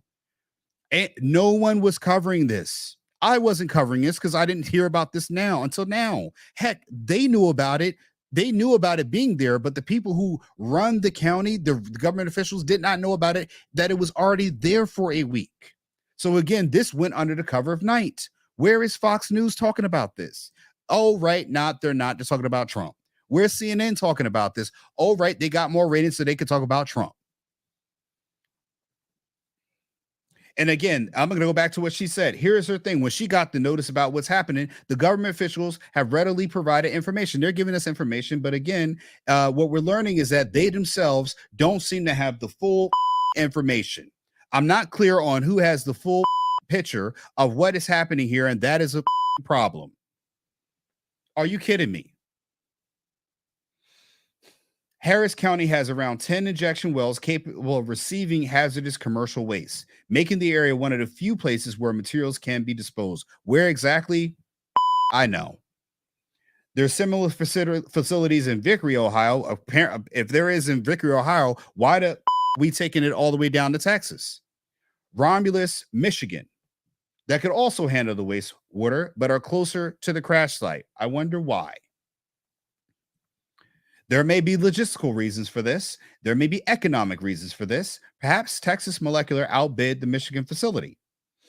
It doesn't mean that there's something nefarious going on, but we need to know the answer to this question, and I'm sure we won't get any answers. And again, folks, once again, I do these things. I may not be the biggest YouTuber. I may not be winning NAACP awards, but I'm covering stuff I do not see on the news. This stuff is buried. You got to go look for this. And I hope I see other YouTubers talking about this. Don't get the front end East Palestine clicks and views. Keep on going. Don't wait until the news, CNN, pick up my story and start saying, hey, oh, because they ain't going to mention my black behind. They're not going to mention me. They're not going to say, hey, someone else was talking about this. This is real reporting and journalism that they won't do. They're too busy up there talking about Biden, talking about Trump. trying to get ratings over trying to actually help out real people with real problems. Hidalgo, that's the judge, Harris County Judge Lena Hidalgo. I'm going to keep mentioning her name. Added that she first learned Harris County was a disposal site from a journalist, not from a regulatory agency, not from the company, which she said is unacceptable. Holy, are you serious, folks? She learned from a journalist. She didn't learn from a regulatory agency. So something's going on that this is not being talked about from government official to government officials. This is being swept under the rug and not being talked about. Somehow it's already there, not from the company. They don't have, honestly, an investigation should go into the company itself. Why not? Why did they not have to tell officials that this is going on? Hold on. What is happening in America that stuff like this could happen and the leaders of the communities and states at large do not have to be told about it? So that meant it went through Kentucky. It went through Louisiana. The toxic waste materials went through all of these states that I cited earlier. It went through Indiana. It went through Tennessee. It went through, what is the other states it went through? I'm going to pull it back up. It went through all these states and they weren't even told about it. They found out from a journalist. I'm going to pull up the actual pathway from East Palestine, Ohio, down up to Deer Park, Texas. It went through Ohio. Who knew about it? It went through Indiana. What government officials knew about it? Because Deer Park County officials or Harris County officials didn't know about it till just a few days ago, and it's been there for a week. So when it happened on February 3rd, a week ago was still what? The 24th, 17th. I was already reporting on the initial crash happening and what was going on. It went through Tennessee. It went through Arkansas. It went through Mississippi. How many local officials were told about this?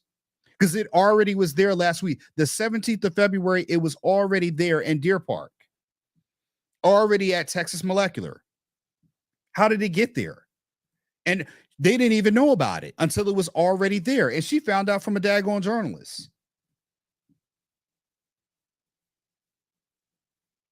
Texas Commission of, I got to go back to the main article here. I mean, this is crazy. Yo, if they'll do this here, what is happening? What is happening with the other spills that we've heard about? What was it, South Carolina? What about the other spills? I want to know, how is it government officials? There is no one that tells. She found out from a journalist. And salute to the journalist. I would love to know the journalist's name so we can highlight them. Hopefully they're not missing. Hopefully they're not missing. Because who's talking about this? You won't hear him. I'm going to come right here. George Gillian, executive director of Environmental Institute of Houston, said the chemical is very, very toxic, but the risk to the public is minimal. If that's the case, if it's that much, then why are we not having clear transparency about it? Why are we just talking about Trump right now? This injection in some cases is usually 4,000 to 5,000 feet below any kind of drinking water aquifer. Gillian and Deer Park resident Tammy Baxter said the greatest concern of transporting the chemicals more than 1,300 miles from East Palestine are transporting. They're right. They're right to be concerned about the transportation of the chemicals. There has to be a closer deep well injection. Of course, it's foolish to put it on the roadway. We have accidents on a regular basis. I would say the same thing too, but it's already there. They already moved it. So they didn't obviously give a about whether it went from Ohio all the way down to Deer Park, Texas. It went through a neighborhood near you. Oh, okay, here we go. Booty Doo, already Transport Secretary Booty Doo, who visited the derailment site, has warned the railroad responsible for the derailment, Norfolk Southern, to fulfill his promise to clean up the mess just outside to help the town recover. I mean, come on, man. This sounds like smoke and mirrors. The old bull. I mean, seriously, at every step and turn. And again, it was already down there. I mean, again, and what I'm saying is that for all the YouTubers out there, again, I don't care, man. What I want to do is help. I want to help people. Spread the word. Just say my fucking name that you got it from me, that you heard it also from me. Maybe you heard it somewhere, but you didn't hear it in depth. But again, I would ask the people who are watching this stream, who else is giving you information like this? If you're watching CNN and Fox News, they're right up Trump's ass and they're sucking on it. And they're telling you all things about Trump, their opinion about Trump and what he's doing. He's on news getting all his press time. But the real issues like this one, like this right here, like this issue right here, this is what no one else is talking about. And again, if you live in any one of these areas, most of your officials probably didn't know either. Somebody knew. And again, they're down there getting half truths, half answers, and half responses about information that should be clearly known. Yeah, we're an administration of transparency, of course. And in addition to that, on the top of that, it's estimate animals that were killed by the derailment near 44,000. 44,000. Here we go. 44,000 animals. Hey, here's an idea, right? And again, I am not an elected government official, but I would love to run for office because I think we could find real clear solutions. All right. Let me give you all a good one right here and see if you flow with me. This is the reason why I love being organic. Let me fix my camera a little bit here. The reason why I love being organic, because I can come up with real-time solutions for our mother incompetent government officials that don't seem to know what to do, but talk about God Trump all day. Here's a solution for you. You know those feral cows that I talked about, the over 500 something that you're going to get rid of down in New Mexico? Here's something here. Why don't you bring those cows right up to East Palestine, Ohio to replace some of the animals that have been killed to give back to the people who lost animals? Instead of going by and bucking them all down, why don't you round them up, put them on a train, just like you did these toxic chemical waste? And if you could take them down from Texas, take chemical waste from Ohio to Texas, why can't you take those animals up to there? Why can't you give those people back those animals? I mean, it'd be a heck of a lot better than you sitting down there shooting them. Ohio Department of Natural Resources. We will read on, people. I'm sorry if you want if you go back to the earlier show, the first 45 minutes talked about the prostitution, all the good things you want to hear from there. If you don't want to learn or hear about anything important, or that all the good stuff, all the good stuff, such as the all that was in the beginning stream. I gave everybody who likes the short clip of information, the non-high intelligent digestive information. I gave it to you all up in front, so you can take your first 45 minutes and learn nothing because you're going to go to San Francisco and stand in the line and get some good old from the prostitution that's going on in San Francisco area. All right, they locking you up though. They locking you up. Okay. But we're going to talk about some things that matter to people who can digest high level information. Okay. I'm speaking to them. Okay. I try to give everybody what they want, but sometimes we need to really get down to business and talk about some things that should be discussed about. If you're a political leader or someone looking to run in politics in office, you need to make sure these kind of things don't happen in your area, because again, the people in Deer Park, Texas, they have no idea this is happening. Hell, the administration or the officials there only just recently found out it happened. So the Ohio Department of Natural Resources upped its estimate of number of animals killed. Remember, the water was safe, right, Booty Goose? Right? Got him! It was all safe, right? This is Pete Buttigieg saying that the water is completely safe. We're making sure that all your animals are great. Your animals should be just fine. Nothing to see here, folks. Everything is just A-okay. The water is safe. What a bunch of bullshit, man. I tell you, man. It says that the estimate for the number of animals killed by the derailment of train cars carrying hazardous chemicals in East Carolina near 44,000.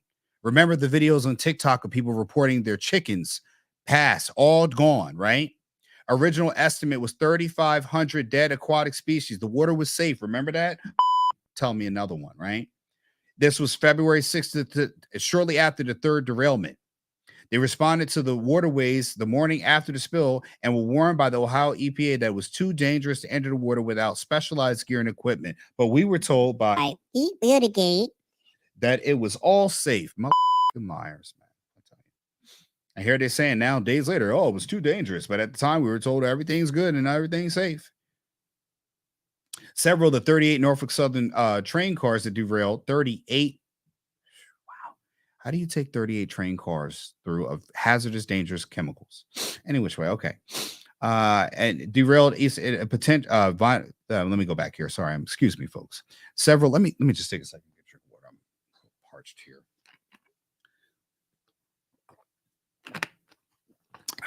Sorry, this is what happens when you talk a lot. Well, we've been streaming for an hour, 45 minutes, folks. Let me ask you a question. Are you being entertained? Are you being entertained? Are you being entertained? Are you being educated, enlightened? If you are, folks, please support the show. Like, share, comment. We try to stream Monday through Fridays. I try to do somewhat after a lunch hour. People might ask, like, why don't you pick just 1 o'clock? Well, I am a father of 3 and I have a family to support and take care of in real life. And sometimes I can't always make it right at that time, but I try to do a time period between 1 to 3 o'clock, sometimes a little earlier, sometimes a little later, because, I'm an involved father. I have a 5-month-old son, and I have a 6 and an 8-year-old, and I have a wife where, we have responsibilities. And sometimes, even though she supports me podcasting and live streaming, there is things that I need to do that are more important, but I do try to make it up here, folks, to talk to you every day about things that matter and conversations that we need to have. And I hope that you are entertained and educated and enlightened. If you do feel that way, if you do feel that you've gotten some value, or even if you feel that you have gotten some information to talk about on your podcast, you should donate or contribute to the show, $Ancestrylands, and Ancestrylands at Ancestrylands on Venmo.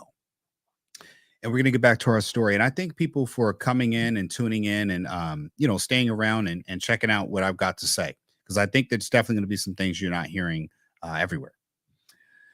To avert, let me go back here a little bit. To avert an explosion, we already got about this stuff. Let's just say all the dead animals remain in the waterways affected by the spill. So they were just sitting there, just marinating in the water. Mertz underscores that the animals that are believed to have been killed immediately after the derailment. Noted that live fish have been since observed returning to parts of that area. But because the chemicals were contained, we don't see any additional signs of aquatic life suffering. We'll see if that holds up in a few weeks. She also noted that no dead aquatic life was observed in the nearby Ohio River. So I guess that's safe. I would love to know, why don't they all go swimming in the water to say, oh, I can stand on what I appreciate. We are awaiting test results of several non-aquatic animals, including 3 birds and an opossum. Oh, I'm sorry, hold on. 44,000 animals tested, and the only thing you tested 3 animals and an opossum. We do not believe any of these animals are made sick by the train development, but we've submitted those species to the Ohio Department of Agriculture, and we'll wait for those test results before making that judgment. How about the animals that were actually from the people that died? What did they die of? You know what I mean? Like, what were they killed by? That's what I would love to know. I mean, that's a great question for us all. Like, and again, I mean, we're being told this and we're seeing that stuff went down south and it slipped right by everyone. And this brings me to another point of why I talk about some part in our government. Let me ask you a question. Do you believe that government officials, people in Congress who make laws or put regulation in for other companies, especially credit card companies or even stock companies, do you think they should be allowed to buy stocks in the areas or the companies that they regulate? Because I guarantee this article that I think is just so disingenuous. This, if you can't beat them, join them. And I'm going to make my case here, folks. This says that we should be able to do the same. Stop getting frustrated with politicians who make millions investing in stocks. Consider copying their trades instead. These are 2 ways to do it, right? And this is by Bethan Moorcraft. And of course, we have our lady Skeletor herself, Nancy Pelosi. She is up here, and I noticed she said before about she was asked, I believe, by is that Dateline or 60 Minutes? Is that, are you allowed, or does she feel any kind of way about regulations that she, I guess, approved or didn't disapprove about an investment that she made in a credit card company, although she regulated things? And this is the point that we're talking about here. 2 new politically themed investment funds that mimic the stock trades made by members of Congress are letting Americans invest like their favorite politicians, while also shaming the country's top lawmakers for dragging their feet around insider trading. Didn't Martha Stewart go to jail for this? I don't know. And again, I guess that we're supposed to be what? Retard. And thinking that we should just mimic their investments when, again, I would dare ask a question. Is there any incentives with all the lobbying going on that there's not front-end donations made to various charitable campaigns that allow for people to, get money for allowing these things to come through? So yeah, you're making an investment into that stock, mimicking their investments, but you don't have trade or any of the other insider information to know that these companies are going to make millions, right? I mean, is this not corruption at its highest? And again, it's not shaming, it's holding them accountable. And again, this is what I'm talking about, this article. How is this shaming? These people are lawmakers. You cannot be a cop that does drugs, steal from drug dealers, and also arrest drug dealers too. And this is what I'm talking about. Disingenuous articles written, what you should do is just follow their investments. It's just follow corruption. Follow it. The Democratic and Republican exchange trade funds, which were lost by investment firms, subversive. Listen to this name. The firm Subversive Capital Advisor, and the data hub Unusual Whales, with the tickers NANC and Cruz playing on the names of prominent politicians on either side of the House, Pelosi and Ted Cruz. They're a twist in the tail of certain lawmakers who've been trying to introduce legislation that will ban members of Congress and their family from trading individual stocks. And why shouldn't they? If you can't beat them, join them. These people are at the top of making decisions. The lobbyists are talking directly to them. They ain't talking to Phil Davis out in Pennsylvania. They're not talking to whomever down in Florida, at Joe Blow down in Florida. They're not talking to average people about this. They're again, didn't Martha Stewart go to jail for this, for getting the stock tip? Didn't Lil' Kim almost face charges for something just similar? Or go to jail for something just like this? But with politicians, it's A-okay, right? Retard. Public scrutiny. And again, if you can't beat them, join them. Really? If you can't beat the corruption, just join the corruption. That's the moral standard that they have for being a leader in the country. And again, it won't matter until it affects the person this person here. When it gets to your doorstep, that's when it matters, right? It's with politicians being accused of using their connections and insider trading to score winning deals. And again, by the time the lay person invests in this, the politicians probably already doubled or tripled their money by then. They've already made guaranteed millions of dollars on the trade. And by the time they pull out, you're still in there trying to invest into a company that's already losing its stock, allegedly. A quick online search shows how members of Congress perform relative to the rest of the market. And I wonder why are they losing money? We believe members of Congress have more information than the rest of us. Of course they do. They got to vote on this stuff. And if they can trade that information, we should be able to do the same. And now we can. Right. But of course, you got a company telling you what they're doing. How do we know this company's honest about where they're getting their information and what they trade from? The politicians trade from, because in my mind, what happens is there's someone that comes and you see these lawyer movies all the time, these suspenseful movies, these TV shows and stuff like that. There's a backroom conversation that happens, right? They get an inkling knowing about this, or maybe someone's told to a third party or other channel members. And then the information gets passed back in a suggestive way that can't make sure that the politician is going to be kind of accountable to being knowingly doing anything. And they go in and take a few $1 million and invest it into this company. And then they buy the stock up and boom, bam, you go. Guaranteed millions. They only need to, if you take $1 million and invest in a stock, that's $1, and the stock goes to $2, you just doubled your money. It don't need to be quick, these big, humongous investments. You could just quick flip that way.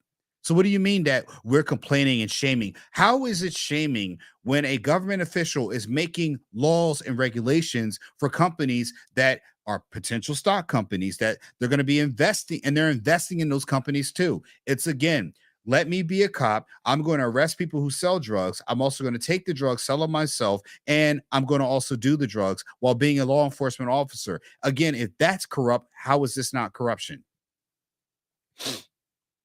And again, but there's a cap. There's a catch. Of course, there's a catch, mother. I tell you, man, that's what we need right now. We need him to come up in there and start having some playground issues with the Congress out there, man, that are doing this stuff. And again, the person who wrote this article is completely disingenuous. And I want to go to the comment section to see what people are going to say about the person that wrote this article. And it says, but there's a catch. And again, like I said, there always is a catch. There is a time lag between when members of Congress make their trades and when Unusual Whales can see and report the data. Of course. So again, how is this shaming language when there's obviously a time lag to when the investment is made and even potentially the sale of that investment, including when they were selling? I'm sure that if they know when to buy, they know when to sell. I'm going to go to the comment section now, folks. These are the same people who screamed at President Trump for not divesting when he became president, even though he did not own much stock. Most of his assets were in real estate. Go for real estate. Which is far different from stock trading. Why not just force all of Congress, all members of Congress to put their security portfolios in a blind trust? Good point. Show more comments. I'm just going to go through this comment section because people actually, these are regular everyday people reading these same articles, actually having a real opinion about this stuff. And he got 69 likes on this one, Nature Boy. I'm hoping that's the same person, talking about this stuff. I mean, it just begs to ask the conversation of, is this, and again, that's when you talk about the elites, the billionaires, the trillionaires, the billionaires and the trillionaires. Okay, but is this not part of the problem? They talk about the income wealth gap. How much is this attributing to it? Because, I mean, this is a quick lick, easy money made. Easy money being made. Because obviously, I see the comments alone. It's a little laggy here. We're not going to spend all day on this one. And I mean, that's crazy.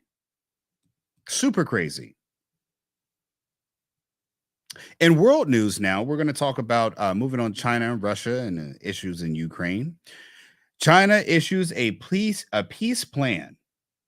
This is here. It comes by way of Yahoo News. Again, China-Ukraine explainer. China's call and Beijing, I guess Associated Press. Yes, this actually is the Associated Press citing this article. China called for a ceasefire and peace talks between Ukraine and Russia on Friday. Ukrainian President Vladimir Zelensky cautiously welcomed Beijing's involvement, but said that the plan's success would depend on actions, not words, of course. Beijing claims to have a neutral stance on the war that began 1 year ago, but also has said it has no limits on friendship. Open to everybody. Open to everybody. Damn, daddy. Okay. Has no limitations on friendships. With Russia, and has refused to criticize Moscow's invasion of Ukraine, or rather, its invasion, or refer to it as an invasion. It's accused the West of provoking the conflict and fanning the flames by providing Ukraine with defensive arms. China has shown its own thoughts, believe that the fact that China started talking about Ukraine is not bad, Zelensky said. But to question it, the question is what follows the words. The question is in the steps and where they will lead to. He said there are points in the Chinese proposals that he agrees with and some he doesn't. Of course, well, I mean, are you going to give any ground? China's involvement could be useful in isolating Russia, he said. Our task is to gather everyone here to isolate the one. I'm sure that's going to work out just great when you're talking. I mean, honestly, man, it's just, we need peace. We do. It is point number one. He said he'd like to meet with Chinese President Xi Jinping. I believe that it would benefit our countries and the security of the world. The plan released by China's foreign ministry said mainly reiterated long-held positions, and analysts said Beijing would be an unlikely broker. It calls for sovereignty, independence, and territorial integrity of all countries to be respected, but it does not say what will happen to the territory Russia has occupied since the invasion. Probably likely they'll be able to keep it. Finders, keepers. And it also calls for the end of unilateral sanctions on Russia. Aha. Got him. Always slipping it in, right? Slipping in the Mickey. All right. Indirectly and under it, it also calls for the end of unilateral sanctions on Russia, indirectly criticizes the expansion of NATO alliance and condemns the threat of nuclear force. So they're going to slap Russia on the wrist and they're going to give Russia a whole lot in return. And it takes off the sanctions, which means we'll be getting that good old sweet Russian oil coming back into America. Look at that, huh? I wonder even if this were to go through, will the U.S. resume buying Russian oil? Because remember, Russia is one of the larger exporters of oil to the United States exporter to the export of oil amongst others to the United States. And we stopped doing that when everybody figured out that Joe Biden, who was talking about America is a nation that can be defined in a single word. I was going to excuse me. Right. And condemning Russia and also buying Russian oil at the same time. We were doing that. Yes. Ukraine said it will not agree to any peace without a return of all its territory. So again, lines in the sand, folks. Lines in the sand. I dare say, is there any part of Ukraine that is actually provoking continued hostilities by not accepting some measure of peace? And again, that's a hard one. But again, you're being supplied by everyone else. It's not you're fighting this war on your own. It's you're a proxy for other countries fighting the war for you. They're supplying you. So it's like if all the other countries just pulled out and let you stand on your own, that's not going to be an issue. And how do we bring peace about when, it's just give everything back, go back to your borders. And then after that, I'm calling for more destruction of Russia. We will not agree with anything that keeps Ukrainian territories occupied and puts our people in the aggressor's mercy. Told a gathering EU mission to China marking the anniversary of the invasion. Leonard's, I'm not good with Russian, so I'm not even going to go. I'm just going to read the part that matters. Plan contains moves that will end the mark of the homogeny of the collective West. Russia wants the West out of Eastern Europe. Ukrainians' allies express skepticism. See, they're like, yeah, I'm not really buying that bull. Zelensky, I'm not really sure that's going to work. I want to ask Biden about this one, huh? UN National Security Advisor Jake Sullivan said on CNN that his first reaction to the proposal was that it could stop at point one, which is respect the sovereignty of all nations. He added the war could end tomorrow if Russia stopped attacking Ukraine and withdrew its forces. This was a war of choice. It is. That's a correct statement too, as well.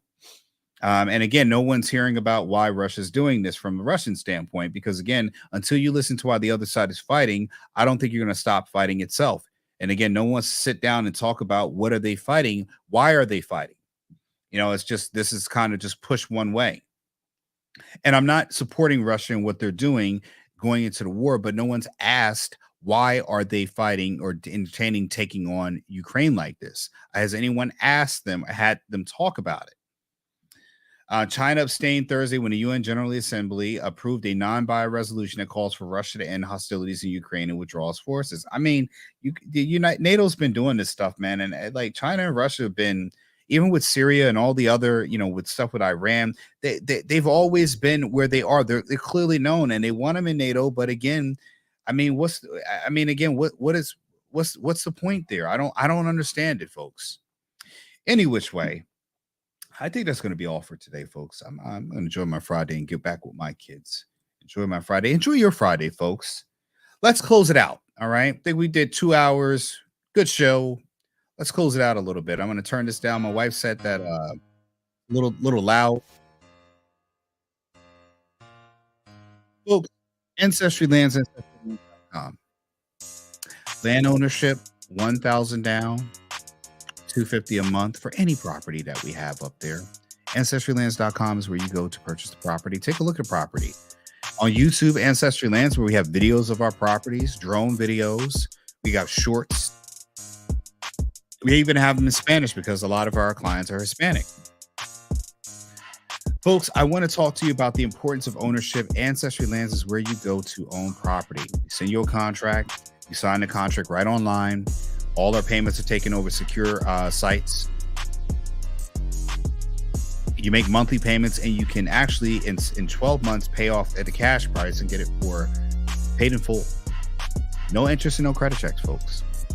We've had a litany of things we talked about today, from California's prostitution issue, where they have Johns lining up like they're ordering off the value menu at McDonald's. They're lining up like they're at a fast food restaurant, ordering through drive-through. We talked about that, right? Get him, daddy. And not only that, we talked about the Tranq drug that is in New York. That is an animal sedative. It's literally putting people out. This is a health crisis, man. It's just gotten worse. Now it's not even just fentanyl. You got to worry about. You got to worry about the additives in it. And if you see anyone with 3 times larger hands, you can definitely tell they're probably on some Tranq. This is going to leave limbs are being lost. It's wound care. Another thing to stress our hospital system, as if we need more of that, right? And we talked about the toxic waste chemicals that are already in Deer Park. I don't even know how they got it past everybody, but it's been there for over a week. On the 17th, it got there last week. They just found out on Wednesday that it had been moved down there. Through all the states, we went through it, folks. We talked about it. It's ridiculous. And I mean, it just begs the question is what we are being sold, not told. We're talking about Trump and what he's doing up in there, taking away. Don't worry. All the toxic waste has been moved somewhere else to multiple communities that have no idea whether or not that they may be affected by it, but everything is safe. That's what I think about that one. 44,000 animals gone. And they're gonna delete some animals down in New Mexico that are feral that they could bring up to this area to give people back some level of livestock. I mean, but they're not going to transport the animals just to leave them there. What they're going to do is delete them and leave them there so that the natural scavengers or whatever else predators can come in and take them. You know, so just dead some animals where you can move them right up to another area. But that's not what our government's doing, giving solutions. China's asking for peace. Zelensky says, no, not without everything going my way. I don't know how that's going to happen. Taunted Tiger, hey, welcome, buddy. Berkeley water filter. All right, I love it. Hey, Taunted Tiger, one of the people. I'm glad to see you again, buddy. I appreciate you coming back and joining us, man. We're still streaming Monday through Friday, Taunted Tiger. I appreciate the support. Glad to see you back, buddy. And thank you for your service, too, as well. He says, get Berkeley water filters, not an advertisement. Berkeley water, brought to you by Ancestrylands and Taunted Tiger. Water filter. I use a pure filter, too, as well. And I mean, again, there, you know, what's his name? We're going to put him up here. This is Peter Buttigieg. He's the one who says that everything is okay. Everything's okay with the water, folks. Drink it right up. As he watches everyone else drink it, he goes for a Berkeley water filter, right? It's okay, Taunted Tiger. Go back and watch the replay, man. We got a lot of great content, a lot of funny stuff, a lot of informative stuff. I think you'll enjoy the replays of the live streams. But I'm glad to have you back in here. We'll be back on Monday. We try to do Monday through Fridays around a little bit after lunch. I got young kids, so I try to get started by 1 to close to 4 because my kids get off the bus, folks. Yeah, I'm an involved father, man. And we talked about those things today, you know. I mean, it's a travesty that Deer Park just found out that this toxic water has been moved through. It's all the way down in Texas. And the company bid on it. I don't even understand. And they don't even know. They didn't even know the details of it, which is ridiculous. Folks, you can donate to the podcast, $ Ancestrylands, and Cash App and Venmo, Ancestrylands, at Ancestrylands. We appreciate your support. Don't forget to like, share, and subscribe. Enjoy your weekend, folks. Enjoy your weekend. Everyone have a great weekend. I'll do the same. I hope you've been enlightened, educated, and entertained. Again, this show is not to promote hate or harm. It's simply to educate, enlighten, and entertain, folks. And I hope you've been entertained. Have a wonderful weekend. Stay